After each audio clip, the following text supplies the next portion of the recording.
తెలియనితనంలోనే ఆ అమాయకత్వంలో ఇంత గొప్పతనం ఉంది. అనుబంధాలు ఏర్పడిన నాడు అసలు నిజానికి ఈ అమాయకత్వాలు లేవు, ఈ అమృతత్వము లేదు. అనుబంధములనేటటువంటివి విషతుల్యములే. ఒక్కటే ఒక్కటుంది లోకంలో అమృతముతో కూడినటువంటి అనుబంధం. అదే తల్లి బిడ్డ, గురువు శిష్యుడు, తండ్రి కొడుకు. అవే వాటి యందు క్షమ ఉంది. ఎంత ద్రోహాన్నైనా కాళ్ళు పట్టుకుంటే క్షమించేస్తాడు గురువు, కాళ్ళు పట్టుకోకుండా క్షమించేస్తారు తల్లిదండ్రులు. కాబట్టి అంతటి గొప్ప స్థితి వీరికే ఉంటే తల్లులకు తల్లి, తండ్రులకు తండ్రి, గురువులకు గురువు, గురుమండల రూపిణి నా తల్లి చిరునవ్వు ఎంత స్వచ్ఛమైంది. ఆ నవ్వులో స్వచ్ఛత ఉంది. ఆ నవ్వులో మిమ్మల్ని ఉద్ధరించాలన్న తాపత్రయం ఉంది. ఆ నవ్వులో పసితనం ఉంది. ఇన్నాళ్లు మీరు వదిలేసినా ఇప్పుడు మీరు వెడితే ఇప్పుడు నేను పనికొచ్చానా అని అడగనటువంటి అమాయకత్వం ఉంది. మీకోసమే నవ్వేటటువంటి పరమ ప్రసన్నత ఉంది. అంతటి ప్రేమ ఉంది. ఇన్నాళ్ళు ఎవరితో తిరిగి వచ్చావురా, వాళ్ళందరూ వదిలేశారని ఇప్పుడు నేను కావలసి వచ్చానా అని అడగనటువంటి ప్రేమ ఉంది. అంత నిజాయితీ ఉంది. అప్పుడు కూడా మీకోసమే నవ్వగలదు. ఆ ఒక్క నవ్వును నువ్వు వదిలేవు. ఇంతకన్నా నువ్వు చెయ్యగలిగిన పాపం ఏమిటి లోకంలో?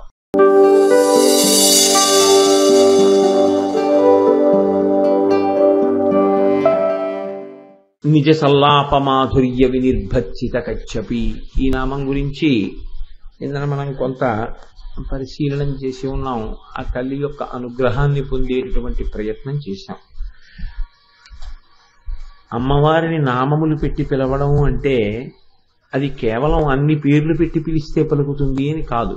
ఆ నామములలో ఉండేటటువంటి అంతరార్థమును గ్రహించి ఆ నామము చేత ఏ విషయము ప్రతిపాదింపబడిందో ఆ ప్రతిపాదింపబడినటువంటి విషయాన్ని మీరు బాగా పట్టుకోవడం వల్ల మనస్సు పునీతమై నడువడి యందు మార్పు వచ్చి అమ్మవారి పాదముల యందు భక్తి పెరుగుతుంది. అది దాని యొక్క పరమ ప్రయోజనం. అలా భక్తి ఏర్పడడానికి ఈ నామము యొక్క అర్థమునందు రమించగలిగినటువంటి స్థితిని మనం పొందవలసి ఉంటుంది. దానికి ఏది పునాది అంటే ఆ నామాన్ని జాగ్రత్తగా అర్థం చేసుకోవడం అనేటటువంటిది చాలా ముఖ్యమైన విషయంగా ఉంటుంది. మీరు ఒక్క విషయాన్ని గమనించండి. రెండు సార్లు మాత్రం కాంతి గురించి మాట్లాడిన మాట యథార్థమే. ఆ చతుర్బాహువులు కనపడడానికి ముందర కాంతి కనపడింది. చతుర్బాహువులు ఆయుధములు కనపడిన తరువాత కాంతి కనపడింది. తదనంతరము ఒక్కసారి అమ్మవారి యొక్క కబరీబంధం ప్రారంభం అయిపోయిన తర్వాత ఎక్కడా కూడా అవయవములను, అంగప్రత్యంగములను గురించి చెప్తూ వచ్చారు తప్ప ఎక్కడా ఇంకా ఏ ఇతరమైనటువంటి విషయాన్ని ఇప్పటి వరకు వసిన్యాది దేవతలు ప్రస్తావన చేయలేదు. ఎందుకని అంటే చంపకాశోక పున్నాగ సౌగంధికల సత్కచ కురువిందమణి శ్రీణీకనత్కోటీర మండిత, అలాగే ఏదో పద్మరాగశిలాదర్శ పరిభావిక పోలభూ నవ విద్రుమ బింబ శ్రీన్యకారి రతనచ్చద శుద్ధ విద్యాంకురాకార ద్విజ పంక్తి ద్వయోజ్వల కర్పూర వీటికామోద సమాకర్ష దిగంతర నిజ సల్లాప మాధుర్య వినిర్భచ్చిత కచ్చపి. ఇలా చెప్పుకుంటూ వచ్చారు. ఇప్పటి వరకు అందులో అమ్మవారి నోటి గురించి చెప్పిన తరువాత ఆవిడ మాట్లాడినటువంటి ఒక్క చిన్న మాట గురించి చెప్పారంతే, లేదా సల్లాపము గురించి మాట్లాడారు. ఇవాళ యథార్థమునకేమిటి అంటే ఇప్పటి వరకు వస్తున్నటువంటి నామాలతో పాటుగా ఆ నోటికి సంబంధించిన వైభవమే ఇంకా కొనసాగుతోంది. ఎందుకని ఇది ఎక్కడ మొదలైంది? అమ్మవారి పెదవుల దగ్గర మొదలైంది.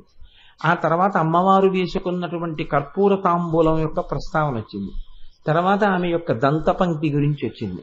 తర్వాత ఆమె చేసినటువంటి సల్లాపం వచ్చింది. ఇవన్నీ నోటితో చేసేవి. తదనంతరము ఇప్పుడు కూడా యథార్థములకు ఇవాళ కూడా నోటికి సంబంధించిన నామమే నడుస్తోంది.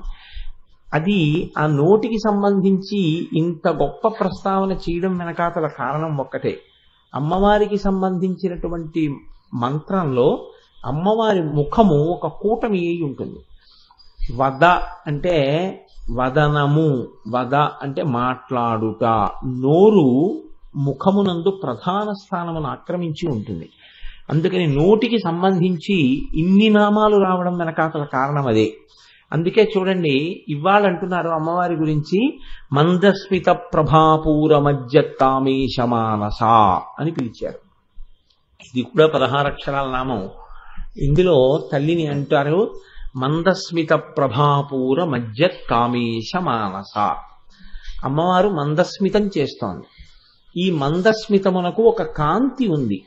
ఆ మందస్మితము యొక్క కాంతి ప్రవాహమునందు మహాకామేశ్వరుడు లేదా ఆయన యొక్క మనస్సు మునిగి ఉన్నది లేదా మునుగుచూ ఉన్నది. మజ్జత్ కామేశ మానస, మునిగిపోయి ఉన్నవాడు కాడు, మునుగుతూ ఉన్నది. మునుగుతూ ఉన్నది అన్నప్పుడు తేలుతూ ఉన్నది. అది కూడా ఉంది కదండి.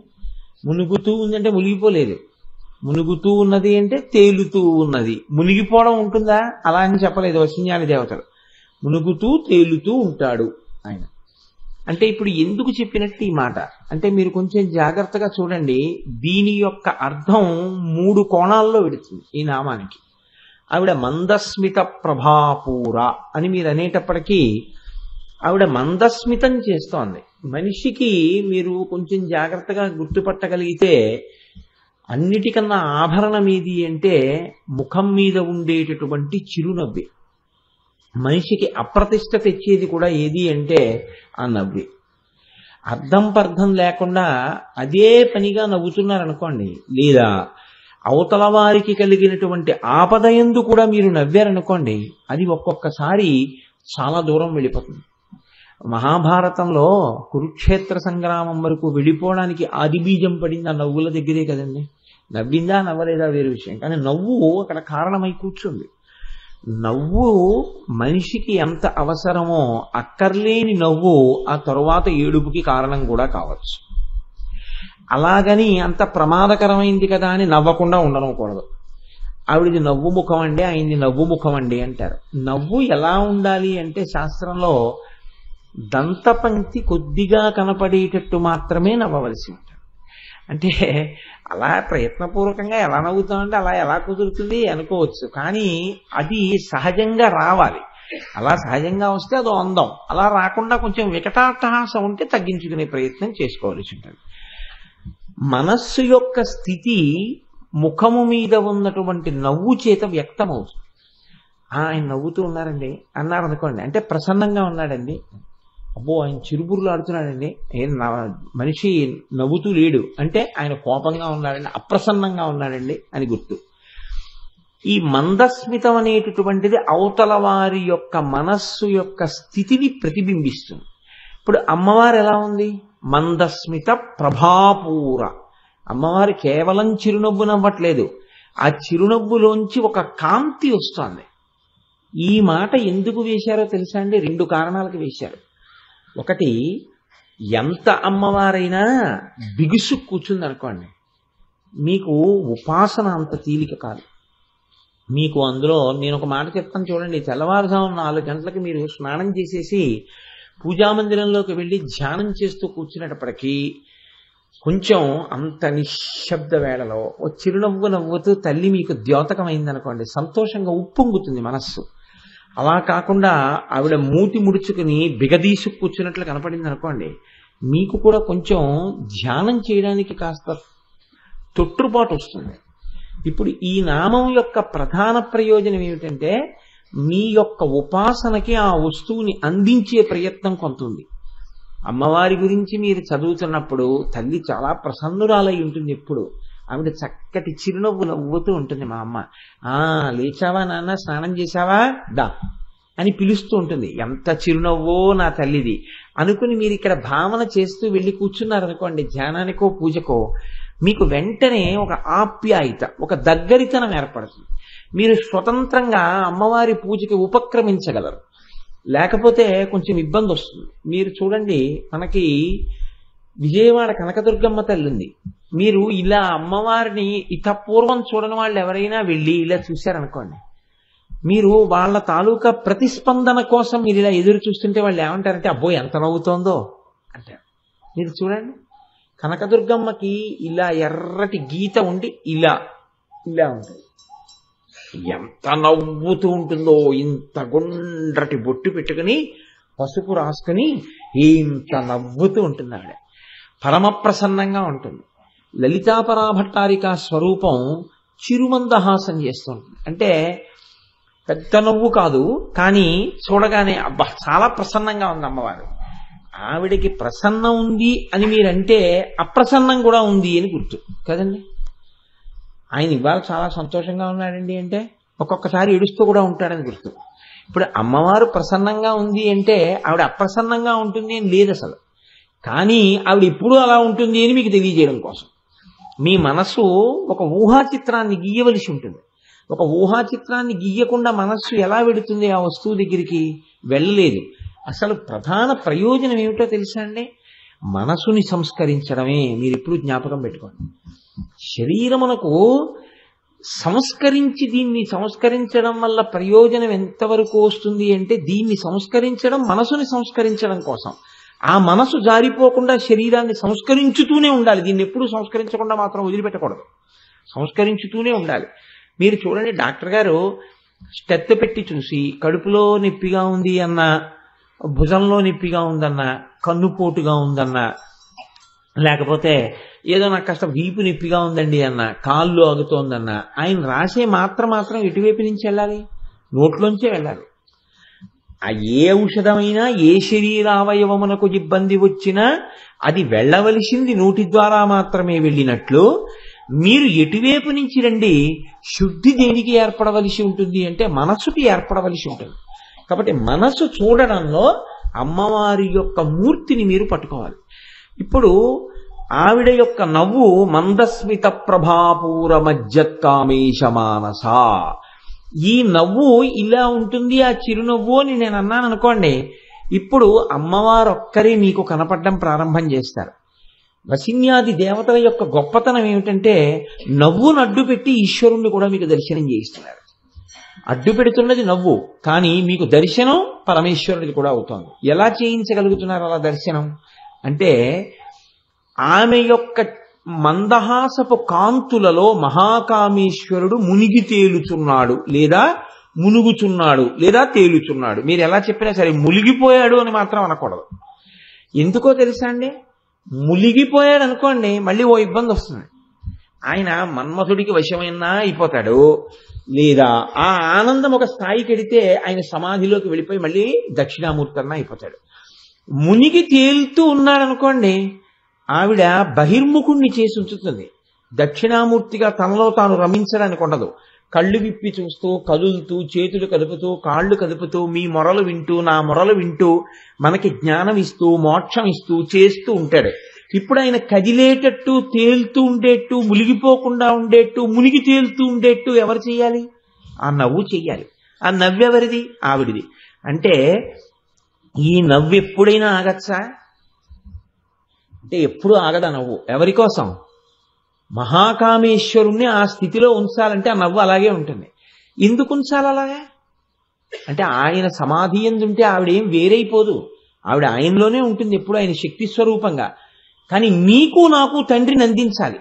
పరమశివుడు కదులుతూ మీకు నాకు దొరకాలంటే ఒక్క అమ్మవారి వల్ల సాధ్యం. అందుకని ఇప్పుడు ఆవిడ ఏం చేస్తోంది? మందస్మిత ప్రభాపూర మజ్జత్కామేశ మానస. పరమశివుని యొక్క మనస్సుని ముంచుతోంది. ఆ నవ్వు యొక్క కాంతి, ఆ కాంతిలో మునగడం తేలడం ఏమి ఉండవు. ఏది మునిగి తేలుతోంది? ఆయన మనసు. మధ్య కామేశ మానస, మహాకామేశ్వరుని యొక్క మనసు మునిగి తేలుతోంది. ఇప్పుడు ఈవిడ నవ్వుతూ కూర్చుందంటే ఈవిడ లోపల ఆనందంగా ఉంది. ఈవిడ ఆనందంగా ఉన్న స్వరూపాన్ని చూసినటువంటి పరమశివుని యొక్క మనస్సు బహిర్ముఖమై అది కూడా ఆనందమును పొందుతోంది. ఇప్పుడు వీళ్ళిద్దరూ కలిపి ఎలా ఉన్నారు? ఆనంద భైరవ, ఆనంద భైరవి. ఇద్దరు ఆనంద భైరవ, ఆనంద భైరవి స్వరూపాల్లో మీకు దర్శనమిస్తున్నారు. ఈ నామమును పట్టుకుని మీరు పార్వతీ పరమేశ్వరుల ఇద్దరి యొక్క దర్శనాన్ని చేసేయచ్చు. ఇప్పుడు అమ్మవారి పక్కన కూర్చునుండగా అమ్మవారి చిరునవ్వు అలా ఉంటే శంకరుడి చిరునవ్వు కూడా ఎలా ఉంటుంది? చిరునవ్వుతోనే ఉంటుంది. ఒండరులు చిరునవ్వులతోటే ఉంటారు. ఇప్పుడంత చిరునవ్వులై ప్రసన్నమూర్తులై అమ్మ అలా నవ్వుతున్నంతసేపు ఆయన సంతోషంగా మునిగి తేలుతూనే ఉంటాడు తప్ప ఇలా ఏం కొర చూడ్డాయన పరమ ప్రసన్నమూర్తి అయి తండ్రి అయి ఉంటాడు. తండ్రి తల్లిగా వాళ్ళిద్దరూ కూర్చునుండగా మీ ఉపాసన సిద్ధిస్తుంది. మీరు చేసినటువంటి పూజ తొందరగా అందుతుంది. మీరు చక్కగా కార్యాన్ని చక్కపెట్టుకోగలిగినటువంటి స్థితిని పొందుతారు. ఇది మీ మనసుకి అందించాలి. అటు మహాకామేశ్వరుడు మునిగిపోకుండా తేలుతూ ఉండాలి. ఎవరు? పైన నదిలా తేలడం కాదు, ఆయన మనసు మునిగి తేలుతూ ఉండాలి. ఇది నేను ఇంకొంచెం స్పష్టంగా చెప్పాలంటే హీనోపమానము అని మీరు అనుకోను అంటే నేను మీకు ఒక మాట చెప్తాను. భార్యకి శాస్త్రంలో ఉన్న పేరేమి అంటే పురుషుని యొక్క విశ్రాంతి స్థానము అని పేరు. భర్త ఎంత బడలిపోనివ్వండి, భార్య యొక్క చిరునవ్వు యందు ఆయన మునిగి తేలుతూ తన యొక్క కష్టాన్నంతటినీ మర్చిపోయి తాను హాయిగా సంతోషాన్ని పొందుతాడు. ఎన్ని కష్టాల్లో ఉన్న భర్తకైనా సంతోషాన్ని ఇవ్వగలిగినది ఎవరు?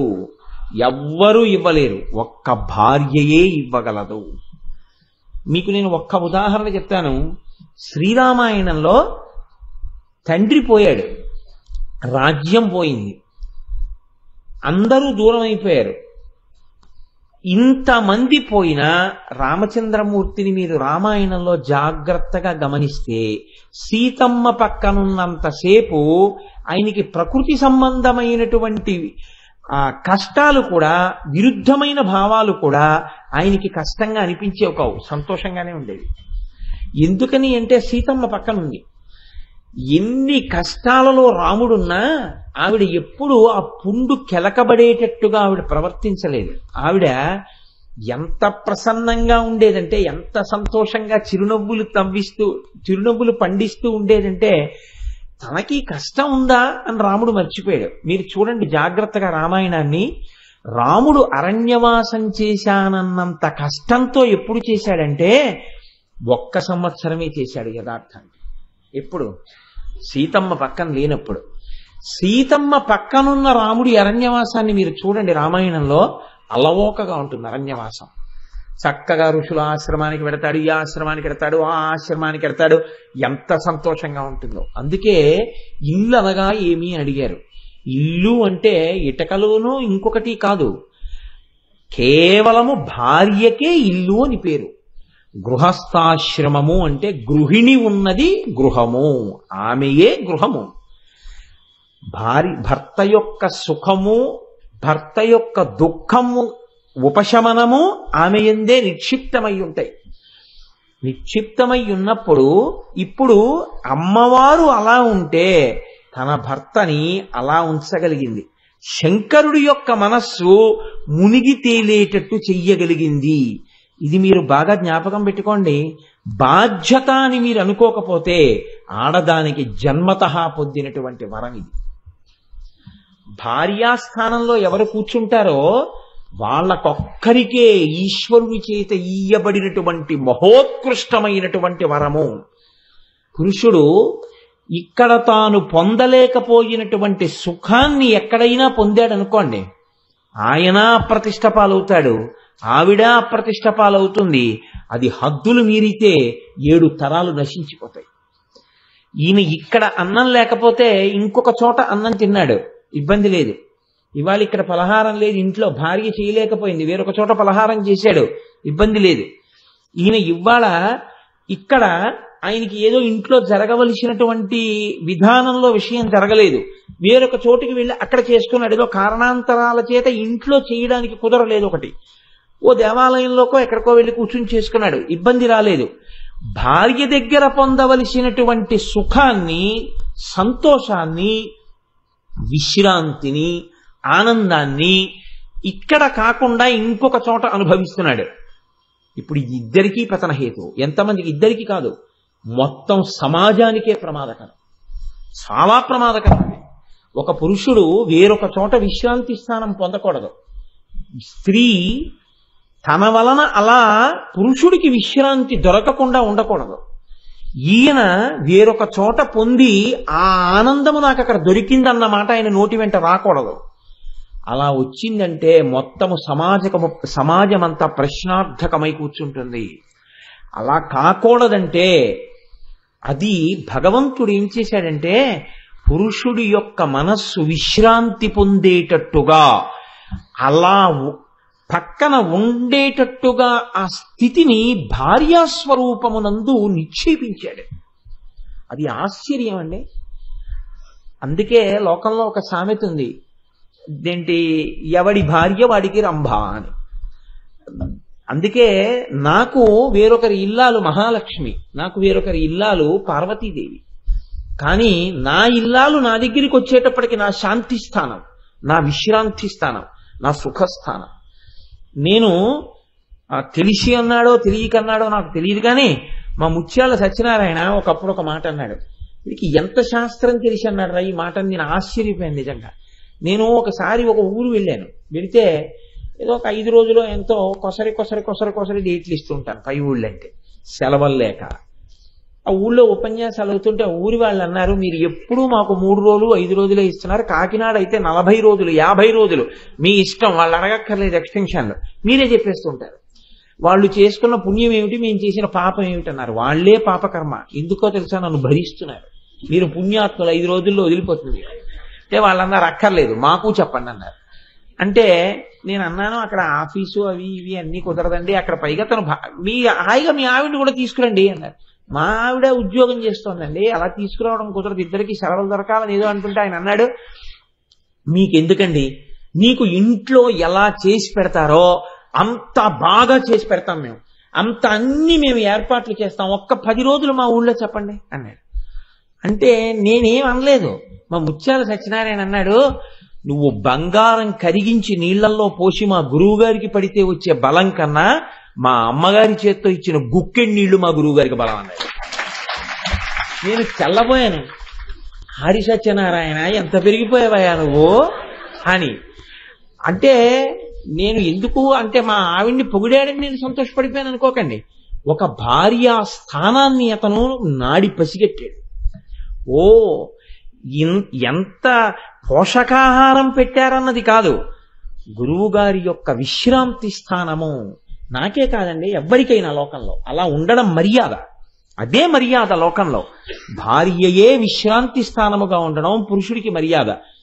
పురుషుడు తన వద్ద మాత్రమే విశ్రాంతి తీసుకోగలగడం భార్యకి పరమ సత్కారం.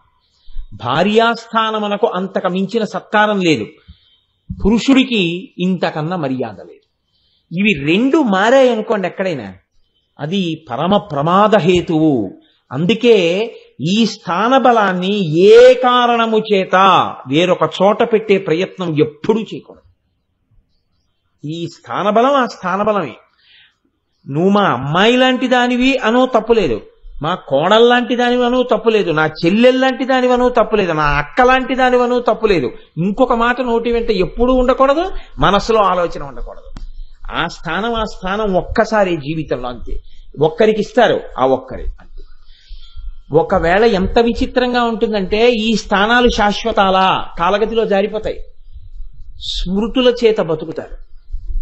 మీకు నేను ఒక ఉదాహరణ చూపిస్తాను. అంటే ఇప్పుడు అవకాశం లేదు కాబట్టి నేను దాని జోలికి వెళ్ళను, కానీ మీరు కాళిదాస కృత మేఘ సందేశం చదివితే ఇలా ఉంటుందా దాంపత్యం అంటే అని కన్నులు చెమరుస్తాయి. ఎంత గొప్ప రచన చేశాడో మహానుభావుడు కాళిదాసు. మేఘ సందేశం ప్రారంభం చేస్తూనేనండి అత్యద్భుతమైన శ్లోకంతో మొదలుపెట్టేశాడు. ఆయన యక్షుడు, భార్యావియోగాన్ని పొందాడు సరిగ్గా నౌకరీ చేయనందుకు. భార్య ఎక్కడో ఉంది, తాను ఇక్కడున్నాడు. ఎందుకు ఏడిచాడో తెలుసా? అయ్యో భార్య అక్కడ ఉండిపోయింది, నేను ఇక్కడ ఉండిపోయానని ఏడుస్తున్నాడు. ఏడుస్తూ ఒక మేఘాన్ని చూశాడు. చూసి సందేశం పెట్టగలమని మేఘాన్ని అడుగుతున్నాడు. ఇంతకన్నా అసందర్భమైన విషయం ఉంటుందండి లోకంలో? మేఘం అంటే ఏమిటి? కాశింత అగ్నిహోత్రం, కాశింత పొగ, కాశింత వాయువు, కాశింత నీరు, ఈ 4 కలిస్తే మేఘం. దానికి కాళ్ళు లేవు, దానికి చేతులు లేవు, దానికి కళ్ళు లేవు, దానికి నోరు లేదు. ఎలా చూస్తుంది ఈయన భార్యని? ఏం చెప్తుంది అది అవతల వారికి? మరి ఎందుకు చెప్పాడు మేఘుడికి సందేశం? కాళిదాస్ అంతటి మహాకవి చెప్పించచ్చా మేఘ సందేశం? ఆ తర్వాత లోకంలో మేఘ సందేశం మేఘ సందేశం మేఘ సందేశం అంటాం. అంటే పురుషుడు విచక్షణ కూడా ఎప్పుడు కోల్పోతాడు అని అడిగారు. అడిగితే తన భార్య స్మృతి జ్ఞాపకంలోకి వస్తే, ఆవిడ జ్ఞాపకంలోకి వస్తే వీరిని మనం అడగడానికి ఎలా కుదురుతుంది, ఈయన ఎలా చెప్తాడని కూడా చూసుకోట చెప్పేసుకున్నాడు. అంతే. మేఘానికి ఒక్కటే తెలుసు, మేఘం ఇలా వెడుతుంది కాబట్టి మా ఆవిడ కనపడుతుంది అనుకున్నాడు. అంతే. అదిరా విశ్రాంతి స్థానం అంటే ఆ తలపు యందు విశ్రాంతి ఉంది అన్నారంతే. ఇది మీ జీవితంలోకి అన్వయం చేసుకోవాలి ఈ నామాన్ని అని నేనంటే నేనేం దోషం చేయట్లేదు అని నేను అనుకుంటున్నాను. ఎందుకని అంటే ఈ మాట చెప్పడంలో తప్పు ఎక్కడుంది? సనాతన ధర్మమునందు అంతర్భాగం. అందుకే 1000 పడగలు అని విశ్వనాథ సత్యనారాయణ గారు నవల రాసి గుండెలు బాదుకున్నారు. 999 పడగలు చితికిపోయాయి సనాతన ధర్మానికి, ఒక్క పడగే మిగిలింది. కళ్యాణ సంస్కృతి, కేవలం వైవాహిక ధర్మం ఒక్కటే మిగిలింది. భార్య యందు భర్తకు అనురాగం, భర్త యందు భార్యకు అనురాగం, ఇద్దరూ కలిసి జీవితాంతం ఒకరికొరకొకరు బతకడం, ఇది మాత్రమే తెలుసు. ఈ పడగ కూడా చితికిపోనివ్వకండి అని ఏడిచాడు ఆయన. దీని మీదకి పాశ్చాత్య ప్రభావం తేకండి అని ఏడిచాడు. కానీ మనం ఏం చేస్తున్నామంటే అప్పుడే ఈ పడగ మీద రాళ్లు పెట్టి కొట్టడం ప్రారంభం చేసేసాం మనం. అప్పుడే దెబ్బలు తగలడం మొదలు అయిపోయింది. అందులో మొదటి కర్ర దెబ్బ ఆ పడగ మీద ఎక్కడ తగిలింది అంటే ఏనాడు ఈ జాతికి వ్యాలంటైన్స్ డే అలవాటైందో ఆనాడే ప్రారంభమైంది కర్ర దెబ్బ. సరే, ఇప్పుడు నేను దాని జోలికి వెళ్ళను. కాబట్టి చూడండి, మందస్మిత ప్రభాపూర మధ్య కామేశ మానస, అది కేవలం నవ్వు అనుకుంటున్నావేమో, అది నవ్వు కాదు. ఆ నవ్వుకొక కాంతి ఉంది. ఎవరికి తెలుసా కాంతి? ఒక్క మహాకామేశ్వరుడికి తెలుసు. ఏ భార్య చిరునవ్వులోని కాంతి చేత ఉపశాంతి పొందుతున్న భర్తకి ఆ కాంతి తెలుసు. అంతే. మనకెలా కనపడాలి ఆ నవ్వులో కాంతి? బిడ్డలుగా కనపడాలి. మనం బిడ్డలమై అమ్మవంక చూసినప్పుడు ఉండేటటువంటి చిరునవ్వు కాంతి మనకి శ్రీరామరక్ష కావాలి. అది మహాకామేశ్వరుణ్ణి తెచ్చి మనకి పక్కన కూర్చోపెట్టింది. అంత గొప్ప చిరునవ్వు. అమ్మవారి చిరునవ్వుతో పోలిక వెయ్యడం ఎవ్వరికీ కుదరదు. అందుకే అమ్మవారు నవ్వుతున్నటువంటి ఆ చిన్ని చిరునవ్వు వంక చూశాడండి మహానుభావుడు మూకశంకర్ల వారు. 100 శ్లోకములు పడిపోయాయనికి. మందస్మిత శతకము అని 100 శ్లోకాలు అమ్మవారి చిన్న చిరునవ్వు చూస్తూ చెప్పారు ఆయన. అంటే నేనైతే అంటాను, ఆవిడ చిరునవ్వుని ఆవిడ బిడ్డడిగా తాగేశారు మూకశంకర్లు. తాగేసి అనుభవించారు. ఆ మందస్మితం గురించి వసిన్యాది దేవతలు ఎందుకు మాట్లాడుతున్నారంటే, నువ్వు కూడా ఆ మందస్మితాన్ని జీవితంలో నేర్చుకో, ఉపాసన చేయడం నేర్చుకో. నిన్నెప్పుడైనా ఎక్కడైనా నిలబెట్టి అమ్మవారు చిరునవ్వు నవ్వితే ఎలా ఉంటుంది అని అడిగారు అనుకోండి, ఉత్తర క్షణం చెప్పగలగాలి. పెదవులు ఎంతవరకు విచ్చుకుంటాయో, పలువరస ఎంతవరకు కనపడుతుందో, ఈ బుగ్గలు ఎలాగా ఎరుపు రాగరంజితములవుతాయో, మహాకామేశ్వరుడు ఎలా సంతోషంగా చూస్తూ ఉంటాడో, ఎలా ఆ చిరునవ్వుని చూసి ఆనందంలో మునిగి తేలుతూ ఉంటాడో, ఇది మీరు ధ్యానం చేసి మీరు కూడా ఎప్పుడైతే మీరు ఆవిడ చిరునవ్వు, ఆ ఆనందము చేత కలిగిన చిరునవ్వు, ఈవిడ ఆనందమును చూసి ఆనందమును పొందుతున్న పరమశివుడు, ఆయన తేలియాడుతున్న స్థితి, ఈ రెండిటిని మీరు చూశారో మీరు కూడా ఆనందంలో మునిగిపోయారు. ఆ నామము యొక్క గొప్పతనం ఏమిటంటే, అగ్నిహోత్రం అంటుకున్న తరువాత లేదా చల్లటి నీరు మీ మీద చల్లిన తరువాత నిద్రపోతున్నవాడు ఉలిక్కి పడతాడు. బాగా తాపంతో ఉన్నవాడు అమ్మయ్య అంటాడు. అందరికీ ఉపశాంతిని ఇచ్చినట్టు అమ్మవారి చిరునవ్వు వంక ఎవరు చూస్తున్నారో వాళ్ళకి కూడా మనసు లయమైపోయి వాళ్ళు కూడా జీవితంలో ఆనందము వైపుకి అడుగులు వేయడం మొదలు పెడతారు. మనస్సు అంతర్ముఖం అవడానికి సాధనమేది? అమ్మవారి చిరునవ్వే. మీరు చూడండి, లోకంలో సాధనం అని ఒకటి ఉంటుంది, అది అందిస్తున్నారు మీకు ఇవాళ. ఈ సాధనము ఇది మీకు బాగా తెలిసి ఉంటుంది. లోకంలో ఒంట్లో బాగులేదు, ఇప్పుడు ఖాళీగా ఉన్నారు కదండి అని చెప్పి లాయర్ గారి దగ్గరికి వెడతారా? మీరు వెళ్ళరు. ఒంట్లో బాగులేకపోతే డాక్టర్ గారి దగ్గరికే పెడతారు. మీకు రేషన్ కార్డు కావాలి, తహసీల్దార్ గారు చాలా బిజీగా ఉన్నారండి, సబ్ ఇన్స్పెక్టర్ గారు ఖాళీగా ఉన్నారని పోలీస్ స్టేషన్కి వెడతారా? వెళ్ళరు. మీకు ఊళ్ళో రిలీజ్ అయినటువంటి సినిమాలకి సంబంధించిన విశేషాలన్నీ కావాలి, నా దగ్గరికి వస్తే నేను చెప్పగలనా? నేను చెప్పలేను. నా దగ్గరికి వచ్చి అడగకూడదు అలాంటి విషయాలు. లేదు, మీకు ఏదో ఒక ఆ మంచి కార్యక్రమం, ప్రశాంతంగా ఒక మంచి కార్యక్రమంలో పాలు పంచుకుని ఉపశాంతి పొందాలి అని అనిపించింది. ఇంకా ఆందోళన పెంచే స్థలానికి వెళ్ళకూడదు. ఒక దేవాలయంలోకి వెళ్ళి ఒక ముఖమంటపంలో కూర్చోవాలి. మీకు ఏ రకమైనటువంటి ఇబ్బంది అని మనసు చెప్తోందో ఆ మనసుకి కలిగినటువంటి ఇబ్బందికి ఉపశాంతినిచ్చేటటువంటి వాణ్ణి మీ మనసే చెప్తుంది. దీనికి ఒంట్లో బాగోలేదు, దీని డాక్టర్ దగ్గరికి తీసుకెళ్ళు. మన మనశ్శాంతి లేదు, మనకి సంబంధించి ఆస్తికి గొడవ వచ్చింది, లాయర్ గారి దగ్గరికి వెడదాం. ఏమిటో మనస్సు ప్రశాంతంగా లేదు, ఓ గుడికి వెళ్ళి కూర్చుందాం. ఆయన ఎవరో పాట పాడుతున్నారట, కాసేపు విందాం.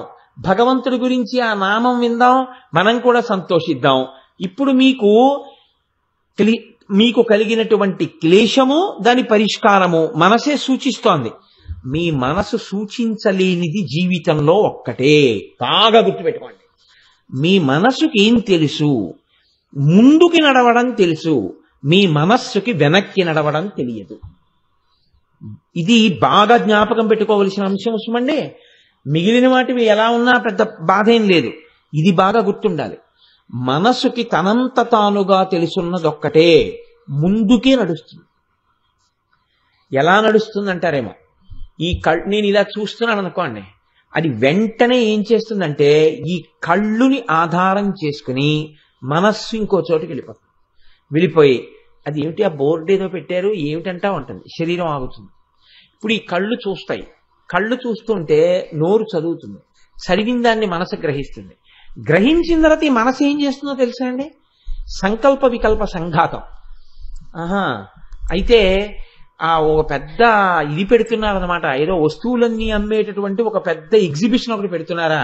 మనం కూడా వెళ్తే ఎలా ఉంటుంది, వెళ్ళాం ఏ ఉన్నాయి అప్పడాలు తప్ప, అనవసరం, ఊరికే ఎంట్రన్స్ టికెట్ అదంతా నానా అల్లరి, మళ్ళీ మోటార్ సైకిల్కి పార్కింగ్, ఎందుకు వచ్చిన గొడవ ఇదంతాను.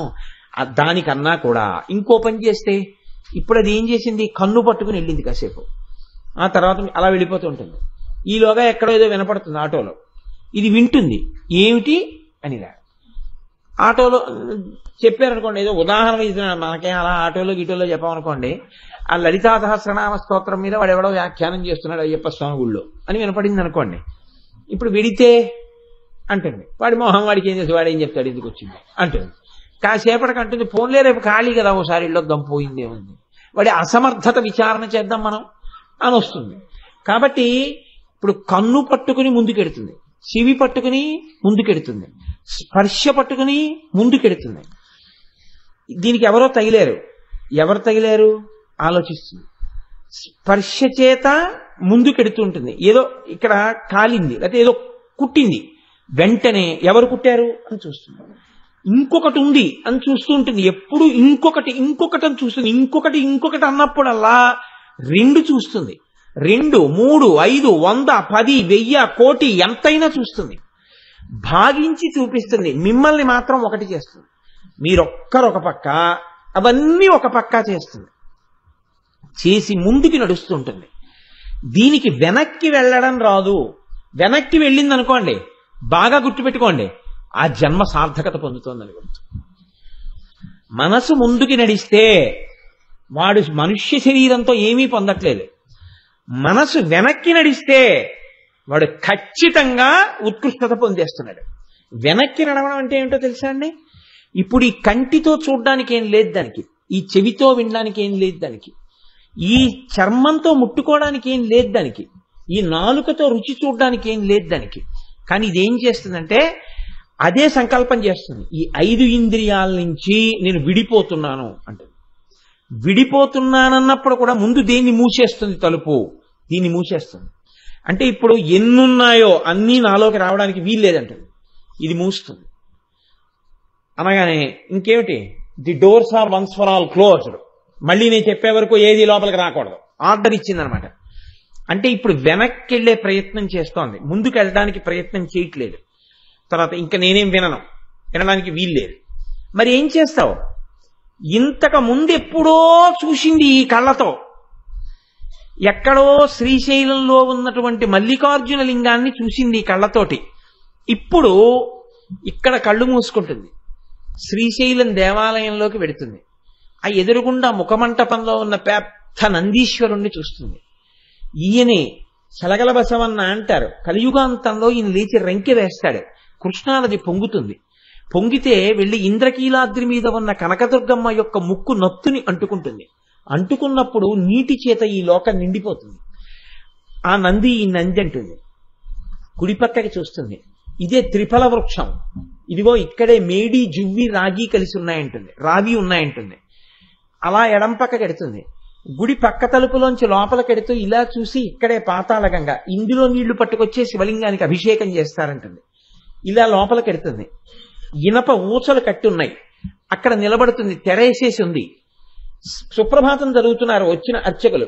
ప్రాతస్మరామి గణనాథ మనాథ బంధుం సింధూరపూర పరిశోభిత గండ యుగ్మం బుద్దండ విఘ్న పరికండ నచండ దండ మాఖండలాది సురనాయక బృంద వంద్యం వింటోంది. పంచ కట్టుకుని ఆయన ఇలా ఉత్తరీయం వేసుకుని ఒక 6 నిలబడి చదువుతున్నారు.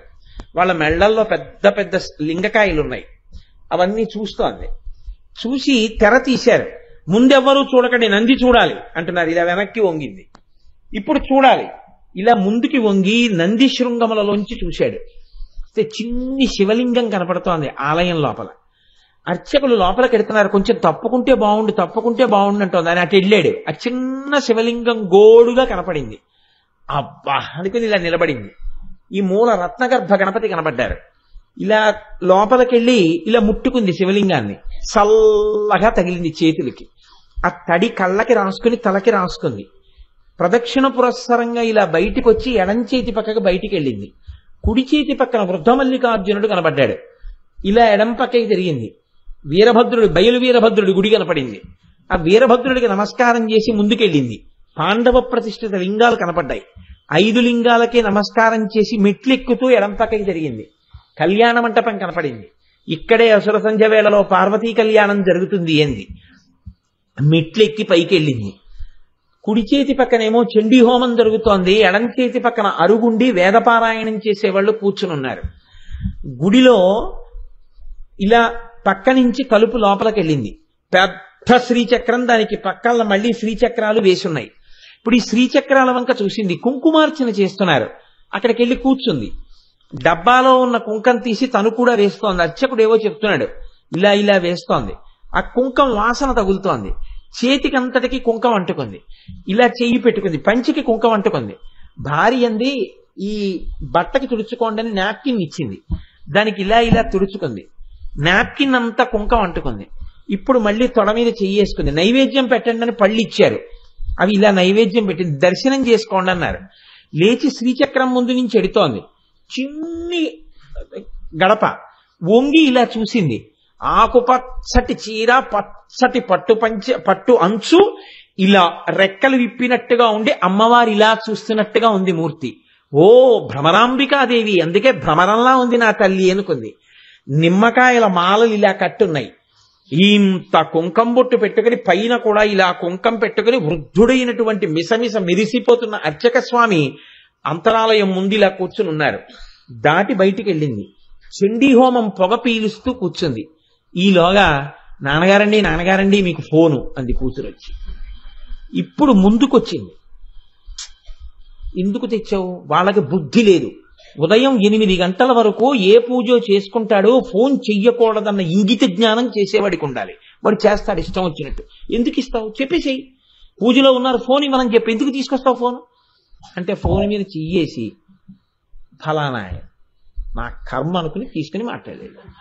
ఇప్పుడు చెప్పండి, వెనక్కి వెళ్ళినప్పుడు ఇంద్రియాలు ఉన్నాయా? చెప్పండి. శ్రీశైలంలో శరీరం ఉందా? కుంకాన్ని చెయ్యి పట్టుకుందా? ముక్కుతో వాసన చూసినప్పుడు కుంకం వాసన, అక్కడ కుంకం ఉందా నిజంగా? భార్య నాప్కిన్ ఇచ్చినప్పుడు భార్య ఉందా? నాప్కిన్ కి చెయ్యి తుడిచిందా? నిజంగా అమ్మవారి ముందుంచి వెడుతున్నప్పుడు అమ్మవారు ఆ రోజున భ్రమరాంబకాదేవి ఆ రోజున నిజంగా ఆకుపచ్చ చీర కట్టుకుని ఉందా? శివలింగాన్ని ముట్టుకున్నప్పుడు అలా చల్లగా తగిలినట్టుగా ఉన్నప్పుడు నిజంగా నువ్వు శివలింగాన్ని ముట్టుకున్నావా వెళ్ళి మల్లికార్జునుణ్ణి? మరి ఇది నీ ఇంద్రియాల సహాయం లేకుండా ఎలా వెళ్ళింది? ఇంద్రియాల్ని వదిలిపెట్టేసి వాటి నుంచి విడిపోయి తనంత తానుగా ఈశ్వరాభిముఖమైతే వెనక్కెడుతోంది. అన్నీ అక్కడే ఉన్నాయి. కర్మేంద్రియాలు దీపం వెలిగిస్తాయి, మనసు మాత్రం ఎక్కడో తిరుగుతోంది. మనసు ఇక్కడుండదు, అన్నీ ఉన్నాయి. ఈశ్వరుడు అంటాడు నాకు ఇవన్నీ అక్కర్లేదు, నీ మనసు కావాలంటాడు. ఇవేమీ లేవు, కానీ తాను మాత్రం భ్రమరాంబికాదేవి దర్శనం చేస్తూ మల్లికార్జున దర్శనం చేస్తూ ఆనందాబ్ధి అందు ఒకటైపోయింది. ఇప్పుడు రెండిటిలో ఏ అవస్థ గురించి ఏ అవస్థ అని అడిగారు. ఈ కళ్ళతో శ్రీశైలాన్ని చూడడం, ఒకనాడు నువ్వు శ్రీశైలం వెళ్ళకపోయినా కోరుకున్నప్పుడు శ్రీశైలాన్ని చూసేయాలి. ఇక్కడ కూర్చుని పొద్దున్న సుప్రభాత దర్శనం చేస్తున్నాను అనుకుంటే నువ్వు వెళ్ళిపోగలగాలి సుప్రభాత దర్శనానికి. గుడెంతా తిరిగి వచ్చేయాలి బయటికి. నేను అభిషేకం చేసుకోవడానికి వెళ్తున్నాను అని అనుకున్నాను అనుకోండి, అంతే, మీరు వెళ్ళిపోయి అభిషేకం చేసేయాలి మల్లికార్జునుడికి. మల్లికార్జునుడికి అభిషేకం చేసినప్పుడు పానవట్టం మీద ఎలా పడుతుందో మీరు ఎలా తుడిచేస్తారో, ఆఖరణ ఎలా ఆ శివలింగాన్ని ఇలా ఇలా నీళ్లతో కడిగేస్తారో, తడి విభూతి రాసేస్తారో, గంధం పెడతారో, బొట్టు పెడతారో, తల తాటించుకుంటారో, అప్పుడు మీ ముఖానికి తడి ఎలా అంటుకుంటుందో, మీ చేతులు కట్టుకుంటాయో, మీ ఖాళీ బుట్ట పట్టుకుని మీరు బయటికి ఎలా వస్తారో అలా మీరు బయటికి వచ్చేయగలగాలి. ఇప్పుడు అలా వచ్చేస్తే మీరు వెళ్ళిన దానికి ఫలితం. మీరు వెళ్ళింది ఒక్కటే తప్ప మీకెప్పుడూ చెప్పలేరు. మీరు మళ్ళీ మనకు గుర్తుండదు. ఏముందంటే అని అడిగారు అనుకోండి, అదే అలా తినేస్తారేంటి, ఏదో వెళ్ళొచ్చాం కానీ ఇంకా అస్తమానం చెప్పమంటే అదే పని ఏమిటి, ఎక్కడ గుర్తుంటాయి మాకు అవన్నీ అన్నారు అనుకోండి. సంసారం ఎందుకు గుర్తులేదు?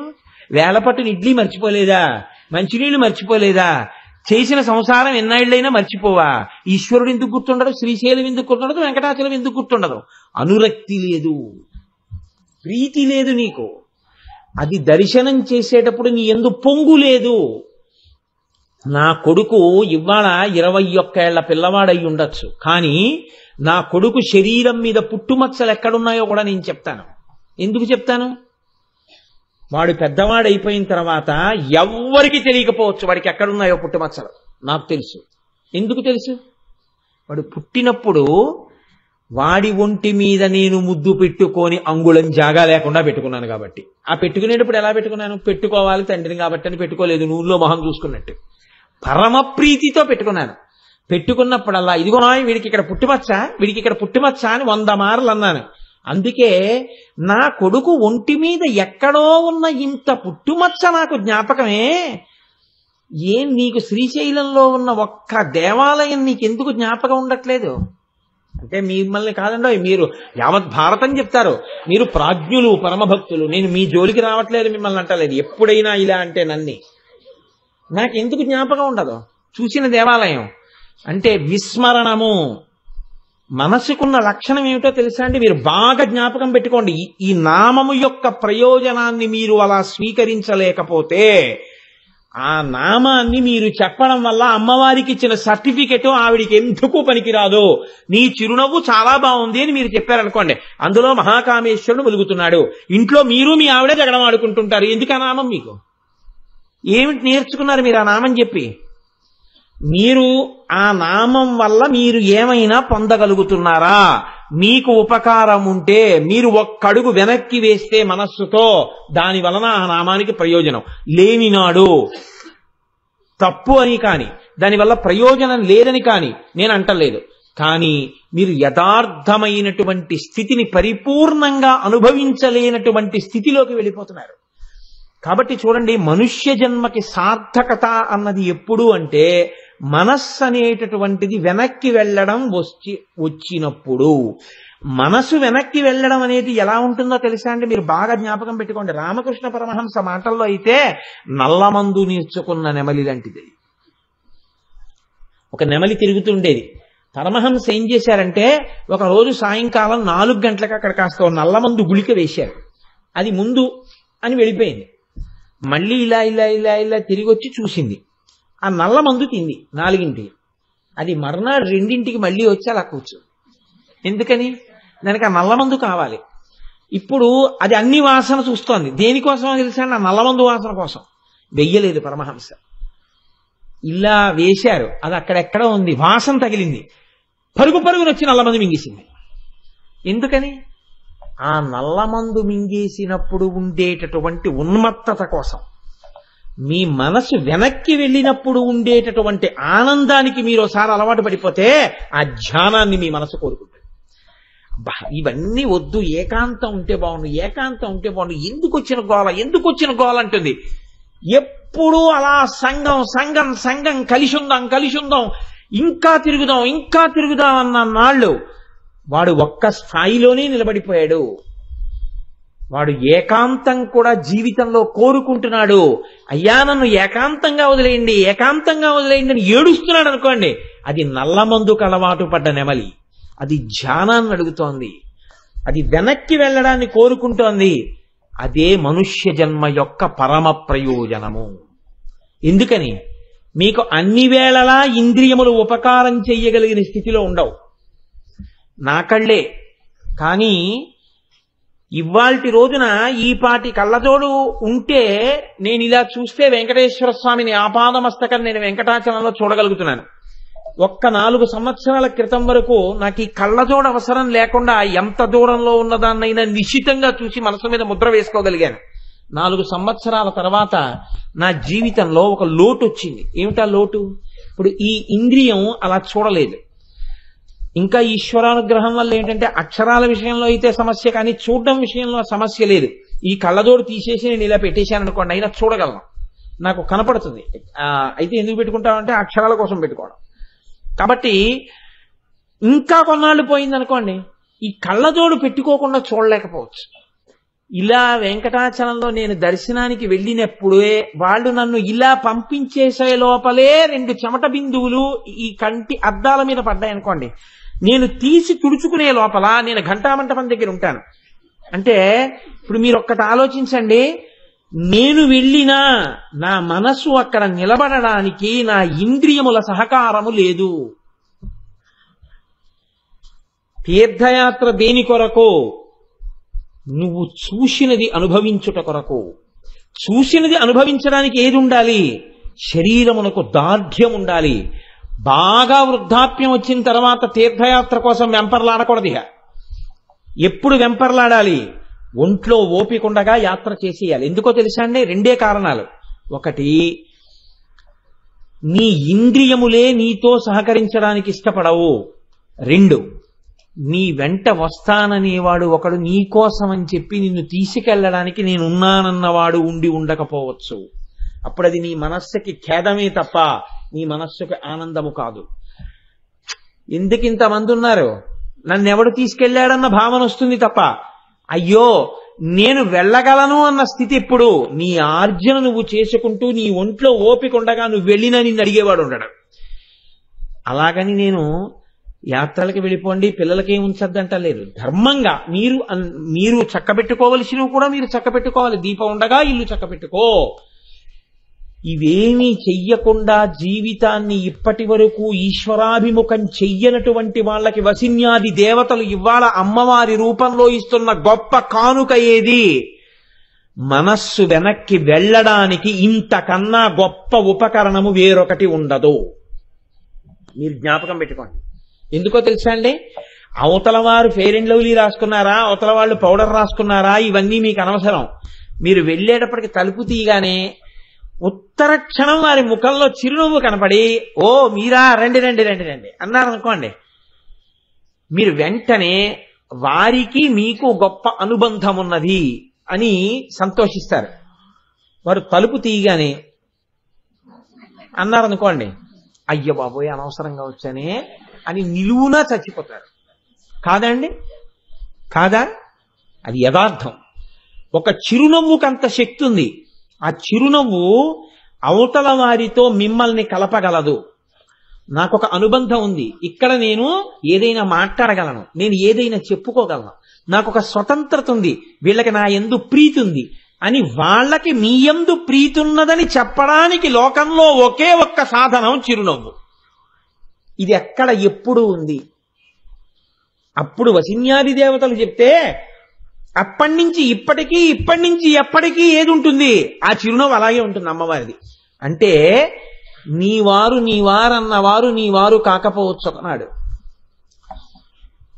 ధర్మపదంలో కలిసి నడుద్దాం అనుకున్నటువంటి భార్యాభర్తల్లో భర్తకి భార్య ప్రతిబంధకం అయిపోవచ్చు, భార్యకి భర్త ప్రతిబంధకం అయిపోవచ్చు. ఒక్కొక్కరు తొందరగా అనారోగ్యం పాలైపోతారు. అయిపోతే ఇప్పుడు ఆవిడ లేకపోతే ఆయనకి కుదరదు. వెళ్ళాలనుంది, కానీ నేను వెళ్ళిపోతే ఆయనకి ఎలాగా? వెళ్ళలేదు ఆవిడ. ఆయనకి వెళ్ళాలనుంది, ఆవిడికి కుదరలేదు, ఆయన మానేసుకున్నాడు. మీరు చూడండి, దాంపత్యమునందు ప్రతిబంధకత్వం కూడా వస్తుంది ఒక్కొక్కసారి. కానీ మీకు ప్రతిబంధకం అన్నది లేకుండా మీరు ఈశ్వరుణ్ణి చేరిపోవడానికి ఎప్పుడూ మీరటు చూడడం మీకు అలవాటైతే, మిమ్మల్ని పిలవడానికి ఎప్పుడూ సిద్ధంగా ఉన్న తల్లి ఒక్కతే ఉంది లోకంలో, చిరునవ్వుతో. ఆవిడే లలితా పరాభట్టారిక. ఆ నవ్వు మీరు అర్ధరాత్రి నిద్రలేచి కూర్చుని ఒక్కసారి చూడగలిగినా, నేనున్నానని చెప్పి మీకోసం నవ్వగలుగుతున్న నవ్వు ఆ నవ్వు. ఇప్పుడు చెప్పండి, ఆ నవ్వు కేవలం చిరునవ్వు కామేశ్వరుడి కొరక, మీ ఉపాసనను ఉద్ధరించుట కొరక.